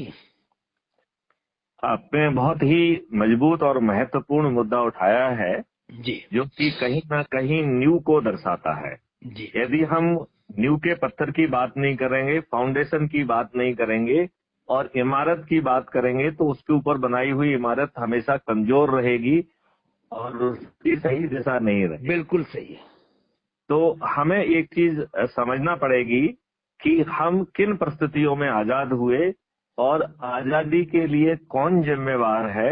आजादी के बाद जो चीजें होना चाहिए थी, क्या वो सही दिशा में हुई अथवा नहीं हुई, राइट? जी तो सबसे पहले मैं ये कहना चाहूंगा कि जो हालात थे देश के आजादी के, तो इसको समझने के लिए जरा हम उस समय के प्रधानमंत्री लॉर्ड एटली से जो जस्टिस चक्रवर्ती ने पूछा था जी उसको यदि अपन सुनेंगे ध्यान से तो हमें समझ में आएगा जी कि उनके अपने तरह से, मतलब उस समय के प्राइम मिनिस्टर के दिमाग में जी भारत को आजाद करने के क्या कारण थे, जी वो ज्यादा समझ में आएगा। बिल्कुल जैसे सही है। कुछ लोग ये भी समझने की भी कोशिश करते थे जी कि भाई जो है भारत को पे शासन करना जो है वो इकोनॉमिकल नहीं रह गया था। जी लेकिन जब जो है आप दूध देती गाय हैं, जी जब आपसे जितने सारे रिसोर्सेज बाहर जा रहे हैं, जी तो ये बात बहुत मायने नहीं रखती है कि आप दूध देती गाय रह गए थे कि नहीं रह गए। तो जब आप गाय थे तो दूध आप दे ही रहे थे और दूध ना देने का कोई कारण ही नहीं था। जी और भारत के जो जवान थे उन्होंने अंग्रेजों की तरफ से न केवल स्वदेशी लैंड पर बल्कि विदेशी लैंड पर भी जाके लड़ाई की। इस जी समय सीन वैसे ही बन रहा था कि जब अर्जुन जो महाभारत के बारे में पूछा गया तो जो एक व्यक्ति था जिसने इसका गलत जी ने काट दिया था, तो उसने कहा कि उससे जब पूछा गया कि कौन लड़ रहा था, तो उसने कहा कि दोनों तरफ कृष्ण ही लड़ रहे थे जी राइट। जी मतलब हारने वाले भी कृष्ण थे, जीतने वाले भी कृष्ण थे, मरने वाले भी कृष्ण थे, मारने वाले भी कृष्ण थे राइट। जी लगभग यही स्थिति जो है जब जो सेकंड वर्ल्ड वॉर था उस समय भी थी। इस तरफ भी भारतीय सैनिक लड़ रहे थे, उस तरफ भी भारतीय सैनिक लड़ रहे थे, चारों तरफ भारतीय सैनिकों का ही जो है ना वो था। और उस हालातों में जब सुभाष चंद्र बोस जी को ये लगा कि ये सॉफ्ट जो है ना पैडलिंग से काम नहीं होने वाला है, ये अंग्रेज हमें जो है स्वतंत्रता देने वाले नहीं है। जब हमारे राष्ट्रपिता गांधी जी ये कह रहे थे कि we do not want freedom as the rules of Englishman right. बिल्कुल मतलब अंग्रेजों के रूल्स पर हम भारत की आजादी नहीं चाहते हैं, ये सेगमेंट राष्ट्रपिता महात्मा गांधी जी का था। तो उस समय जब जो है सुभाष चंद्र बोस जी को ये लगा कि ये फिलॉसफी काम नहीं करने वाली है, वो बाहर गए, उन्होंने आजाद हिंद फौज का गठन किया।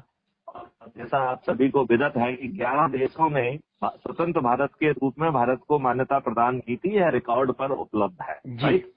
तो जब जस्टिस सेक्रेटरी ने लड़की से पूछा कि आप ऑलरेडी वर्ल्ड वार हार चुके थे, अंग्रेजों के जो कांग्रेस की हवा निकली हुई थी, कांग्रेस के लोग जो है डरे हुए थे, ये बहुत सारी किताबों में बहुत अच्छे ढंग से गांधी जी ने भी कहा है, नेहरू जी ने भी कहा है कि वो उसमें गिरफ्तार होने से डर रहे थे राइट।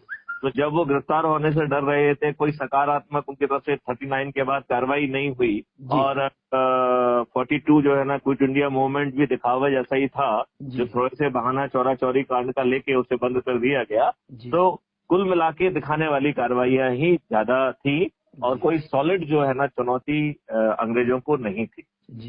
तो उन्होंने जब उन्होंने लगा कि बात को तोड़ मरोड़ कैसे ही कही जा रही है, तो उन्होंने दोबारा पूछा कि क्या इसके लिए नेहरू जी और गांधी जी जिम्मेवार हैं, क्या उनके कारण से स्वतंत्रता दी गई है? तो उन्होंने कहा नहीं राइट। फिर उन्होंने पूछा कि तो फिर कौन जिम्मेवार है? तो उन्होंने उसमें नाम लिया सुभाष चंद्र बोस का, उन्होंने लिया आजाद हिंद फौज का नाम लिया और उन्होंने नेवी, आर्मी और एयर फोर्स का नाम लिया और जनता में जो है देशभक्ति को लेके जो उफान हो रहा था उसको उन्होंने अपने कारण में बताया। इसका मतलब है कि अंग्रेजों के दिमाग में भारत को छोड़ने के 4 मुख्य कारण थे राइट। कई जगहों पर जो है नेवी और उसके वो हो रहे थे, तो हमें का मौका मिला जिसमें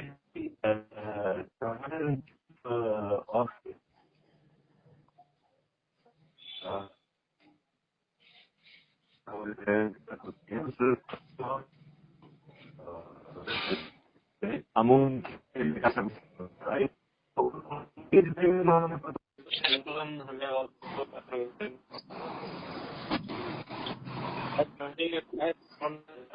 पे जो है ना एक्सप्रेस किया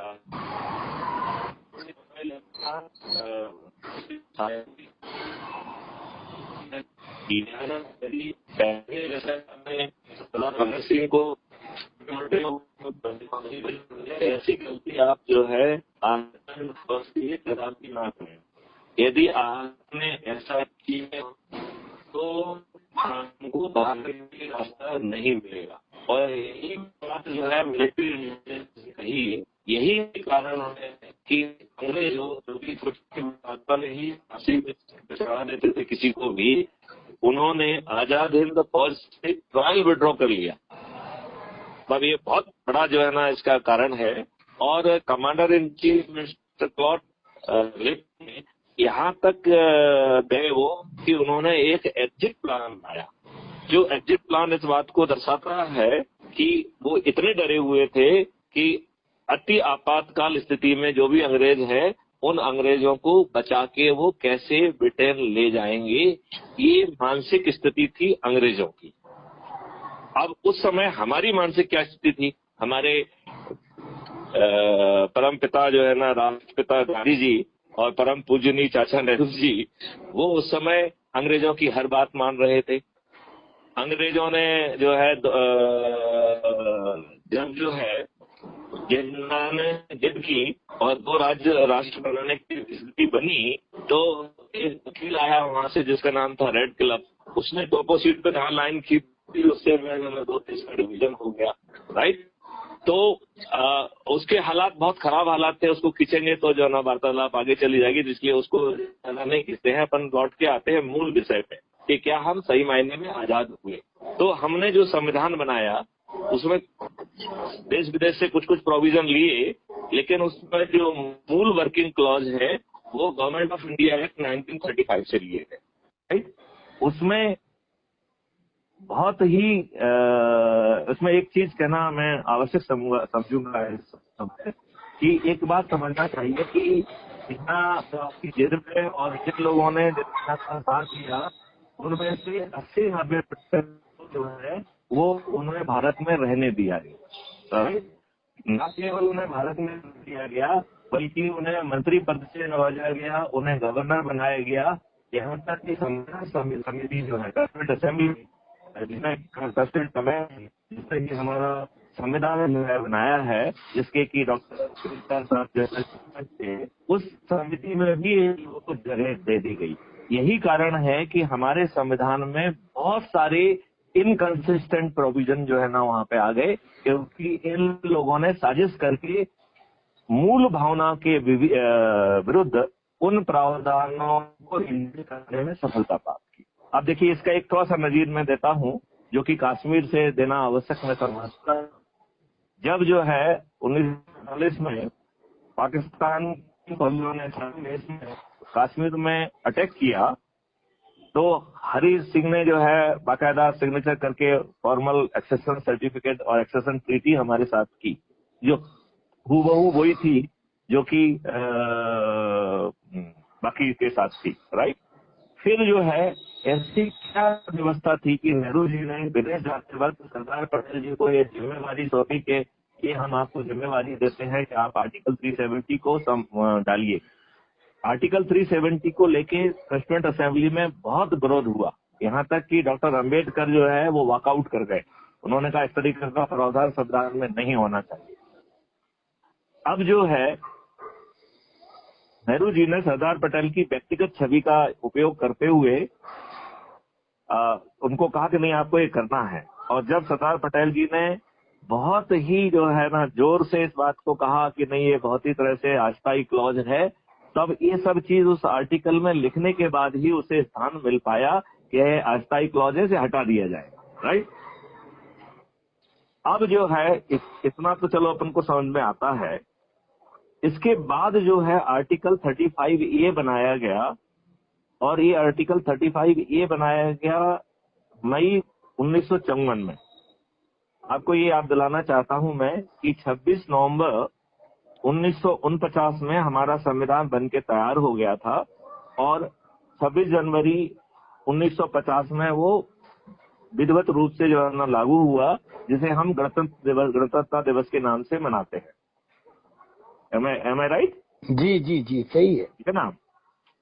तो जब संविधान लागू हो गया था तो संविधान के अंदर कोई क्लॉज, कोई आर्टिकल बिना जो है संविधान का प्रावधानों का पालन किए कैसे संभव है। तो दुष्टा देखिए, एक आर्टिकल 35A जिसकी ना कोई चर्चा कैबिनेट में होती है, ना कोई चर्चा जो है पार्लियामेंट में होती, चर्चा ही नहीं होती है, और उसे बैकडोर से जो है संविधान का हिस्सा बना दिया गया। और जम्मू एंड कश्मीर के लोगों ने वो उनकी दुष्टता देखिए कि जो 1948 में तो एक्सेशन सर्टिफिकेट साइन हुआ, उन्होंने 35A को 1944 उसके 4 साल पहले से जो लागू कर दिया, क्योंकि उस समय जो हिंदू जम्मू एंड कश्मीर में आए थे, जिससे उनको उसकी जो है ना नागरिकता से वंचित रखा जा सके। जी, मतलब ये दुष्टता समझने की बहुत जरूरी होगी। और बैक डेट से उसको लगा दिया, बैक डेट से 1944 से। जी जी बिल्कुल देखिए, हाँ, 1944 के पीछे लगाने की सोच भी एकदम क्लियर। जी सही कह रहे हैं आप। वो सोच ये थी कि जो 1944 से और इस बीच जो है 1954 के बीच, बल्कि 1956 के बीच में, राइट, जी जो जो क्योंकि जम्मू एंड कश्मीर का संविधान तो 56 में बना है जी, तो कायदे से उसे 1956 से लागू होना चाहिए। एकदम सही, एकदम तो सही। 1944 से 1956 के बीच में जो भी लोग जो है ना कश्मीर पहुंचे, उन्हें कश्मीर की नागरिकता से वंचित रखने के लिए जी। इन्होंने ये कॉन्स्पिरेसी की। हाँ, सही है। और ये जो 2 विधान 2 संविधान, ये भी इसी कॉन्स्पिरेसी के थ्रू लाए गए। जी, ठीक है। अदरवाइज कोई दो विधान नहीं थे वहाँ पे, राइट। जी, तो एक ऐसा आर्टिकल जिसने कि देश की व्यवस्था को बदल दिया, जी। उसे बैकडोर से ले आया गया। ये इससे बड़ा जो है ना इस देश के साथ विश्वासघात कैसे हो सकता है, क्या हो सकता है। अब उस विश्वासघात को तो जो है, सुन तो लीजिए, उसको तो खत्म कर दिया अब हमारी सरकार ने। अब तो व्यवस्था सही होना लेकिन वो नहीं, देखो जड़ को समझना पड़ेगा। अभी हम अभी थोड़ी बात और कह रहे हैं जी। ये सब उसका बैकग्राउंड है। अभी हम सही तो अभी हमने देखा जाए तो अपना जवाब शुरू नहीं किया, तो बैकग्राउंड स्टोरी का है, ठीक है ना। ठीक है। आपको ये भी मालूम होगा कि जो वर्किंग कमेटी थी जी, उसे जो है ना एक प्रेसिडेंट चुनना था, जो कि बाद में जो है देश का प्रधानमंत्री बनना था जी। उस समिति में 15 सदस्य थे। सरदार पटेल को 12 वोट मिले जी। 2 वोट जो है ना प्रधानी जी को मिले और 1 वोट किसी अन्य को मिला था जी। जवाहरलाल नेहरू को 1 वोट भी नहीं मिला जी, राइट जी। देखिए कि आदमी की और जो है ना सोच क्या होती है कि किस तरीके से उन्होंने लॉर्ड माउंटबेटन का यूज किया, किस तरीके से राज्य महात्मा गांधी को जो है ना डराया, किस तरीके से उनको जो है ना ऑनर किया। एक व्यक्ति जैसे वर्किंग कमेटी में एक भी वोट ना मिला हो, वो इस देश का जो है प्रधानमंत्री बना और जीवन पर्यंत प्रधानमंत्री बना रहा था जी। ये कहीं ना कहीं हमें स्वतंत्रता अच्छे तरीके से क्यों नहीं मिली, ये बहुत जरूरी है। क्यों? क्योंकि नेहरू जी के दिमाग में अंग्रेजों के प्रति गुलामी उनके खून में बसी हुई थी, उनके रग रग में थी। तो ये बताइए, तो पटेल साहब ने इस चीज का विरोध क्यों नहीं किया जब वो सर्वसम्मति से वोटों से ज्यादा से जीत गए थे? पटेल जी तो लौह पुरुष कहलाते थे, तो उन्होंने पटेल जी ने जो है गांधी जी की भावना का पालन किया। तो एक ऐसे आदमी की भावना का पालन करना जिसको तथाकथित तौर पे राष्ट्रपति बना दिया, सुन तो लीजिए, राष्ट्रपिता बना दिया गया, और एक आदमी जिसको 15 में से जो है 12 वोट मिल गए, वो शक्तिशाली नेता था, प्रधानमंत्री बनने का स्वाभाविक दावेदार था, तो उसको राष्ट्रहित को ऊपर रखना चाहिए कि महात्मा गांधी की भावनाओं को? इसका जवाब दे दीजिए।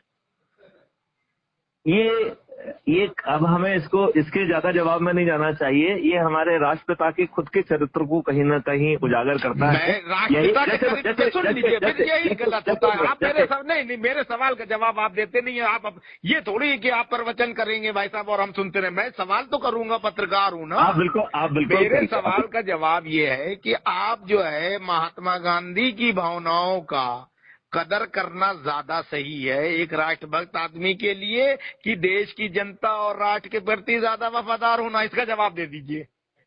मेरे ख्याल से जो हुआ वो पूर्णतः गलत था। अरे मैं जो सवाल पूछ रहा हूँ आपको, मैं कह रहा हूँ कि देखिए मैं तो वहाँ था नहीं। देखो आप फैक्ट में बात कर रहे हैं, मैं सीधा सिंपल क्वेश्चन पूछता हूँ, आप नहीं जवाब देते हो। मैं कह रहा हूँ सरदार पटेल साहब ने 12 वोट हासिल होने के बाद, वो लौह पुरुष थे, राष्ट्रभक्त थे, देश का भला चाहते थे, सारी रियासतों को मिलाने में उनकी अहम भूमिका थी, तो उन्होंने नेहरू जैसे नकारा आदमी की बात सिर्फ महात्मा गांधी के कह देने से, उनकी भावनाओं का सम्मान कर देने से क्यों मान लिया? उन्होंने राष्ट्र सर्वोपरि, राष्ट्रहित सर्वोपरि का पालन क्यों नहीं किया? इसका जवाब आप दे दीजिए। मेरे दिमाग से ये लगता है कि उन्होंने गलत किया। शायद यदि वो ऐसा नहीं करते तो देश का ज्यादा भला। बस अब आगे चलिए आप, ठीक है ना। ये ज्यादा भला कर पाते, मेरा ये जोर से मानना है, ठीक है ना। तो अब जो संविधान में हमने आर्टिकल 333 से लेके ढेर सारे ऐसे प्रोविजन रखे जो कि कायदे से कॉन्ट्राडिक्शन के द्योतक है और उसमें संविधान में नहीं होना चाहिए था, राइट। तो हमारा जो है एक चीज वो आ गई। अच्छा, ये आजादी हमें कैसे मिली ये भी आपको मालूम ही है, फिर भी मैं दोहरा देता हूँ।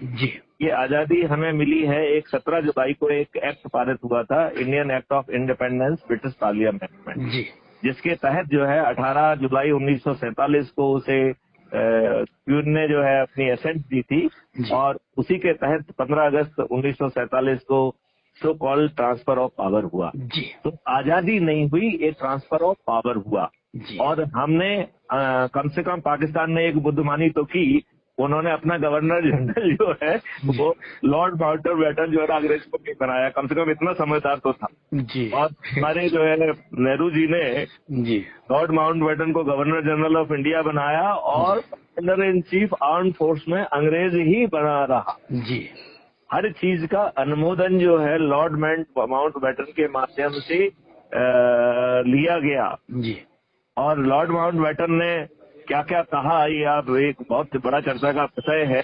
जी behave like lord and like a government, right. जी तो देखा जाए तो आपका संविधान तक आने तक तो ये पूर्णतया जो है ना गुलामी ही थी, राइट। जी जी इवन ट्रांसफर ऑफ पावर भी गुलामी से भरपूर था, ठीक है ना। जी उसमें हमने जो एक्ट और कानून और नियम जी जिनको इंक्लूडिंग पुलिस का जो एक्ट है 1861, आज भी आपको मालूम होना चाहिए हमारी पुलिस 1861 के पुलिस एक्ट से गवर्न होती है। जी हमारे लोगों ने जो एक्ट नियम कानून ढेर सारे, वो जो अंग्रेजों ने आपके को अपमानित करने के लिए, आपको शोषित करने के लिए, आपको चोर घोषित करने के लिए, आपको जलील करने के लिए, आपके व्यवसाय को तोड़ने के लिए बनाए थे, हमने उन सभी नियमों को यथावत रखा। जी और हमने उसमें कहीं भी ब्यूरोक्रेसी की अकाउंटेबिलिटी नहीं लाई। जी आज भी आपका ब्यूरोक्रेट, चाहे वो सिपाही से डीजी हो, चाहे पटवारी से चीफ सेक्रेटरी हो,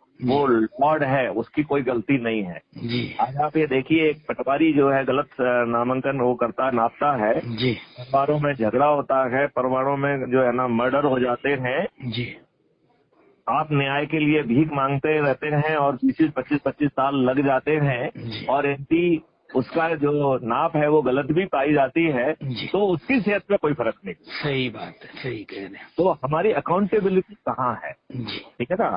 तो हमारा ये मानना है कि हमने एक गन्ना, हम इसको एक तुलना देना चाहेंगे कि यदि हम अपनी मशीनरी को और ये पूरे सिस्टम को यदि गन्ना पेरने की मशीन कहें, जिसमें हम सब गन्ने हैं, राइट, जी और इसको पेर के इसका रस निकाल के इंग्लैंड भेजा जा रहा था स्वतंत्रता से पहले। जी। तो स्वतंत्रता के बाद जो है अभी भी आपका रस निकाला जा रहा है। कुछ जो है ना काले अंग्रेज यहाँ पे रसपान कर ले रहे हैं, कुछ स्विस बैंक में जाके पार्क हो जा रहा है। सर, एक सवाल आप ये बताइए कि सच्ची आजादी देशवासियों को प्राप्त हो, उसके लिए अब क्या करना चाहिए? करेक्ट, इसका जवाब आपको जो कल अपन ने चर्चा की थी उससे मिलेगा कि हमें सकारात्मक संवाद करते हुए, चाहे हमारे संविधान में जो अंतर विरोध है, चाहे हमारे एक्ट में जो अंतर विरोध है, या अभी हमने जो है अपने सिस्टम को पूर्णतया जो है आटा पीसने की वेलफेयर मशीन नहीं बनाया है, उसमें उनको लॉर्ड से हटा के एक अकाउंटेबल मैकेनिज्म के रूप में, अकाउंटेबल सर्विस के रूप में जब तक हम स्थापित नहीं करेंगे तब तक जो है जनता आजाद नहीं होगी। Number 1, this is only one dimension, right. एक बहुत महत्वपूर्ण डायमेंशन है, क्योंकि आप कहेंगे कि साहब कैसे डेमोक्रेसी नहीं है, हम चुनते हैं। तो जो आपकी चुनी हुई सरकार है, क्योंकि ये छोटे चरित्र के लोग थे, ये जीत नहीं सकते थे और इन्हें जीवन पर्यंत जो है ना प्रधानमंत्री बना रहना था, इसलिए इन्होंने बहुत घृणित चीजें जो है की, जिसमें कि लोगों को जो है संतुष्ट करके और लोगों को जो नामूर बना के, और इवन आपने मेरे ख्याल से, आपकी उम्र क्या है इस समय सिराज जी? 51। तो आपकी उम्र जो है ना इतनी कम भी नहीं है जी। आपको जरूर छोटे जवाब में होंगे, आपकी स्मृति में जरूर ये बात होगी कि पहले जो है बूथ कैप्चरिंग बहुत आम बात हुआ करती थी। जी, सही मुझे अभी भी याद है कि हमारे जो एडिशनल, जब मैं ITBP में था तो हमारे एक एडिशनल DG केजे सिंह साहब हुआ करते थे सरदार जी। उन्होंने एक अपना किस्सा बताया, जबकि वो additional commissioner of police traffic Kolkata हुआ करते थे जी। जब वो वोट डालने गए तो उनका वोट उनके डालने के पहले ही डल चुका। जब वो बूथ पे पहुंचे तो उन्होंने कहा वोट पे गिर चुका है। जी तो मतलब जो अभी बताइए कि इतने बड़े पदवी पे आईपीएस ऑफिसर बैठा है, जी। उसके वोट भी कोई दूसरा डाल दे रहा है, जी। कैसा सिस्टम था ये? जी। Right, number 1। अब ये तो हो गया है कि एन के कारण जैसा भी चाहे जो है पृथ्वी बांट के किया जाए, चाहे मूर्ख बना के जात से जोड़ा बांट के, चाहे जो है दारू बांट के, शराब बांट के किए जाए, चाहे जी। पैसे बांट के किए जाए, चाहे साड़ी बांट के किए जाए, जी। जो भी जैसे भी चुन के आया है, जी। वो चुना हुआ व्यक्ति आपका प्रतिनिधि है, राइट? जी। Is a public representative at least on paper, right? जी। Do you agree with that?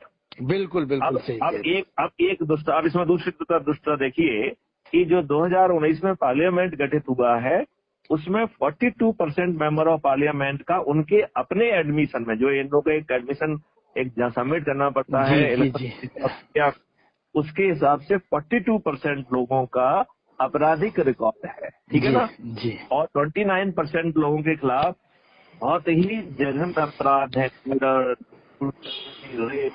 Right? जी। तो चाहे कोई भी पार्टी हो, सभी पार्टियों को ये अपराधी जो है ना बहुत पसंद आ रहे हैं, जी। राइट? और अपराधियों के जीतने की संभावना ज्यादा रहती है, क्योंकि वो अपने पास धनबल लेके आते हैं, बाहुबल लेके आते हैं, जी। और उसके अंदर वो एक सामर्थ्य होती है जो उनको जिताने का काम करती है, जी। ठीक है ना? जी। तो हर पॉलिटिकल पार्टी को ये अपराधी, जिन्हें कानून का निर्माता कदापि नहीं होना चाहते हैं लेकिन चाहिए, लेकिन उन्हें वही लोग अच्छे लगते हैं, जी। वो सुप्रीम कोर्ट के रिक्वेस्ट के बावजूद भी ऐसा कोई कानून नहीं बनाने के लिए तैयार है, ना बनाएंगे। जी। क्लियर? बिल्कुल। अब ये हो गई है दूसरी डायमेंशन। अब जी। अपन आ जाए तीसरी डायमेंशन पे। जी।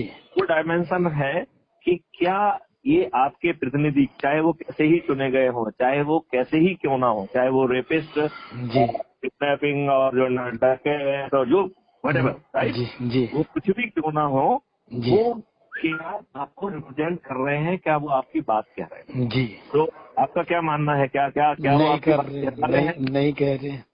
नहीं कह रहे हैं। क्यों नहीं कह रहे हैं वो? क्योंकि वो पार्टी विप से बंदे हैं, पार्टी के वफादार हैं, ना कि जनता के प्रति वफादार हैं। कि उसके पीछे दो कारण हैं। जी। एक कारण है जो आपने कहा है कि जो पॉलिटिकल विप पार्टी विप होती है, जी। यदि उसे वो नहीं मानेंगे तो वो सदस्य भी नहीं रहेंगे, आपका कानून कहता है, जी। ठीक है ना? जी। ठीक। अच्छा, दूसरा बात है कि जो ना इन सबको जो है, जो भी बंदर बाट मिल रही है, इन्हीं के मेहरबानी के ऊपर है। बिल्कुल। तो यदि ये जो है थोड़ा सा भी कुछ दाएं बाएं बोलेंगे, जी।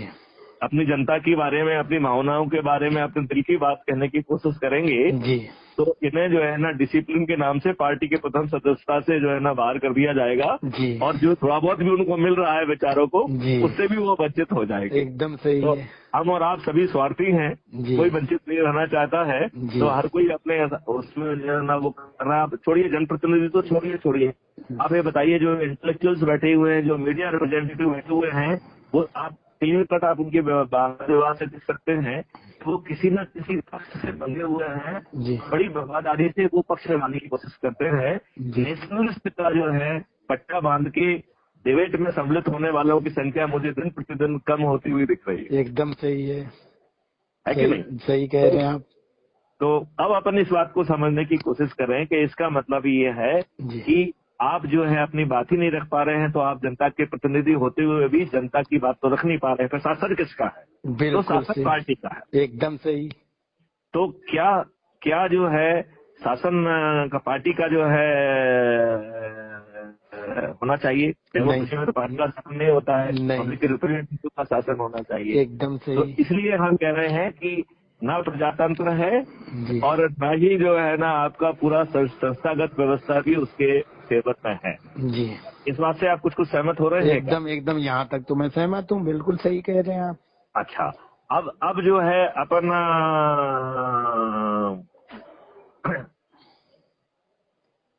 आप ये बताइए, जब भी सुधार की बात होती है, पूरे सुधार की, जी। तो आपको नहीं लगता है कि इनकी रूहें काम करती हैं? चाहे सुप्रीम कोर्ट जो है ना 2006 का जजमेंट दे, ये इसको इससे उल्टे ढंग से लागू करते हैं कि जो अपेक्षित रिजल्ट होते हैं उसका उल्टा जो है जमीन का होता है। आज आप क्या ये बात मानने के लिए तैयार हैं कि पूरे देश का सभी जो है पोस्टिंग कॉन्स्टेबल वो पॉलिटिकली मोटिवेटेड हैं विधायकों बिल्कुल के लोगों के बिल्कुल सही है, dictate पे हो।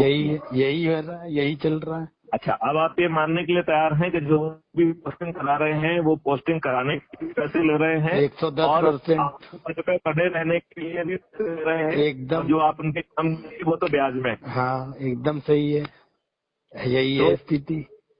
तो अब आप ये बात मानेंगे कि नहीं मानेंगे कि हम सही मायने में आजाद नहीं हुए?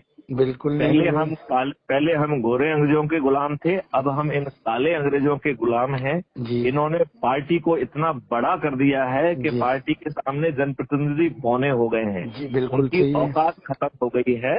लिहाजा मैं ये दुस्साहस कर रहा हूँ कि हम आजाद नहीं हैं। जी। पहले हम गोरे अंग्रेजों के गुलाम थे, अब जी। काले अंग्रेजों के गुलाम हैं। जी। क्या इस बात से आप सहमत हैं? 110% सहमत है। चलिए, तो मेरे ख्याल से आज की जो वार्तालाप का जो विषय वस्तु था उसके साथ हम लोग कुछ हद तक न्याय कर पाए हैं। क्या बहुत हद तक न्याय कर पाए हैं। अब मैं एक सवाल पूछ लूं इसमें, आखिरी सवाल। जरूर जरूर।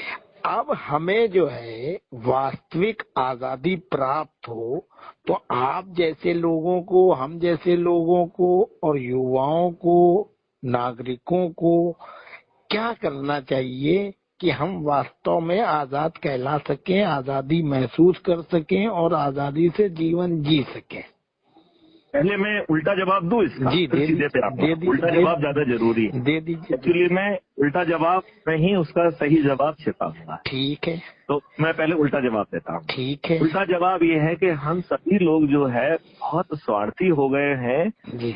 हम सभी लोग पॉलिटिकली और डिप्लोमेटिकली करेक्ट होना चाहते हैं, राइट? ठीक। और हर जगह हम अपना हित साधने की बात कर रहे हैं, देश हित की बात ही नहीं। ठीक।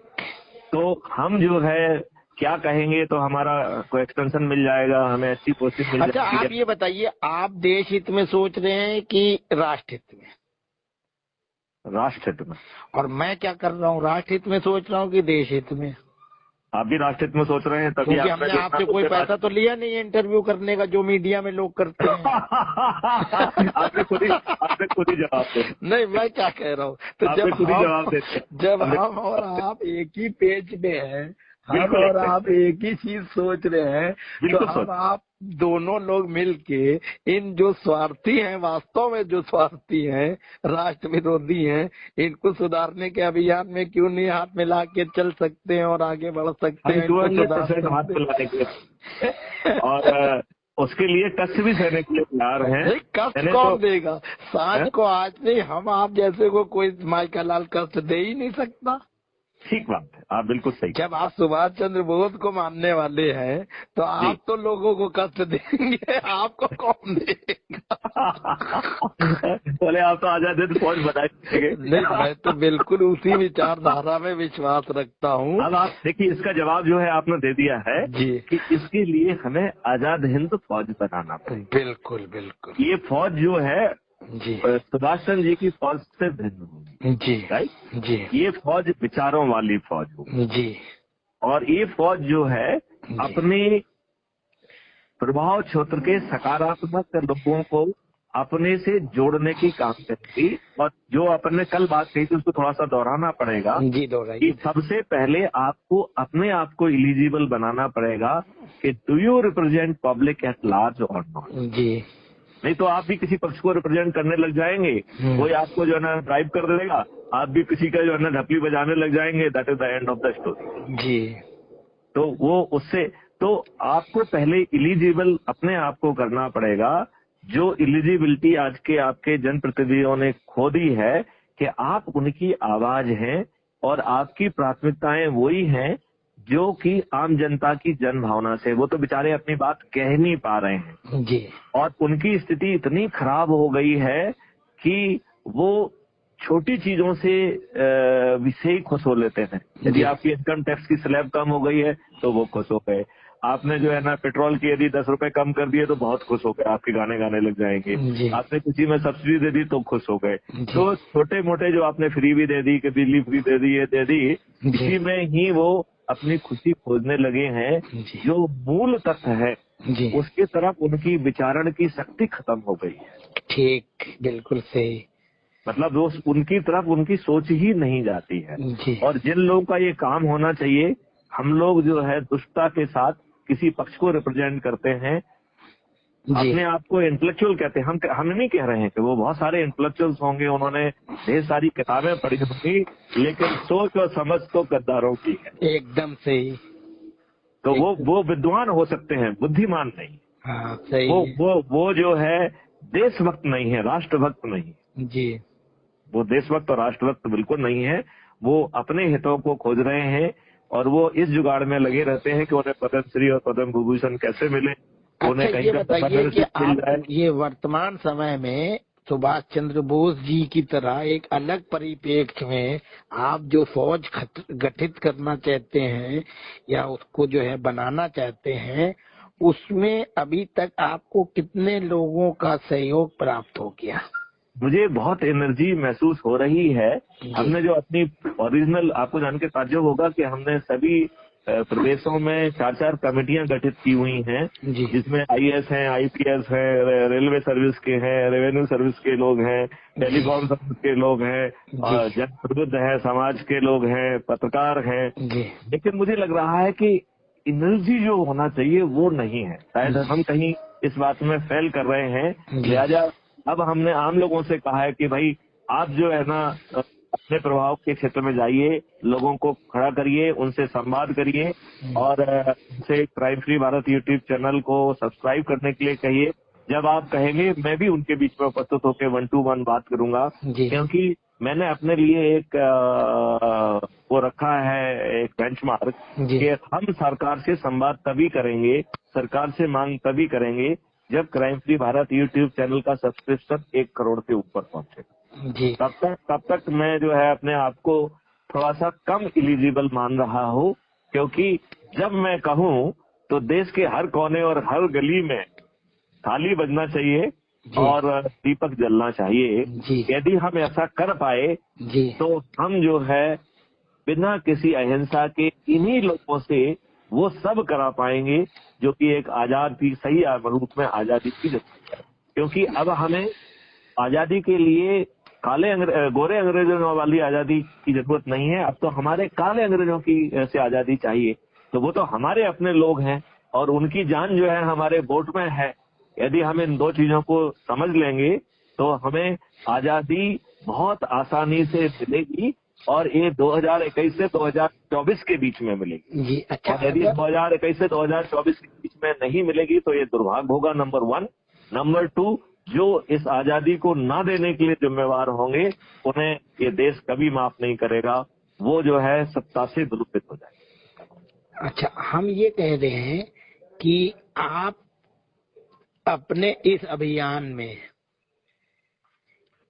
क्या स्ट्रेटजी अपनाए हैं अभी एट प्रेजेंट?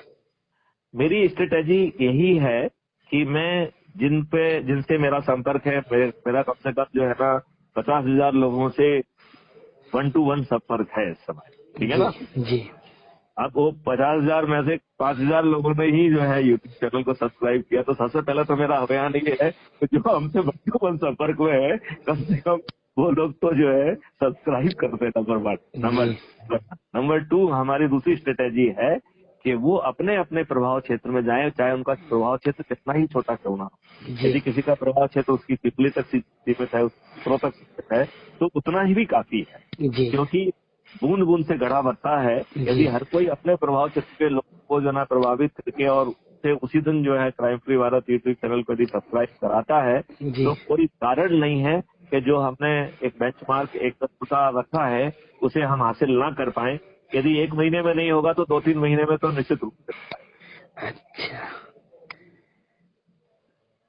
धन्यवाद मैथिली शरण गुप्ता साहब। नमस्कार सिराज भाई। और मैं आपसे ये भी कहना चाहता हूँ कि बातों में आपने एक पार्टनरशिप घोषित कर दी है। मैं उस पार्टनरशिप में चाहूंगा कि हम लोग उस पार्टनरशिप में सही मायने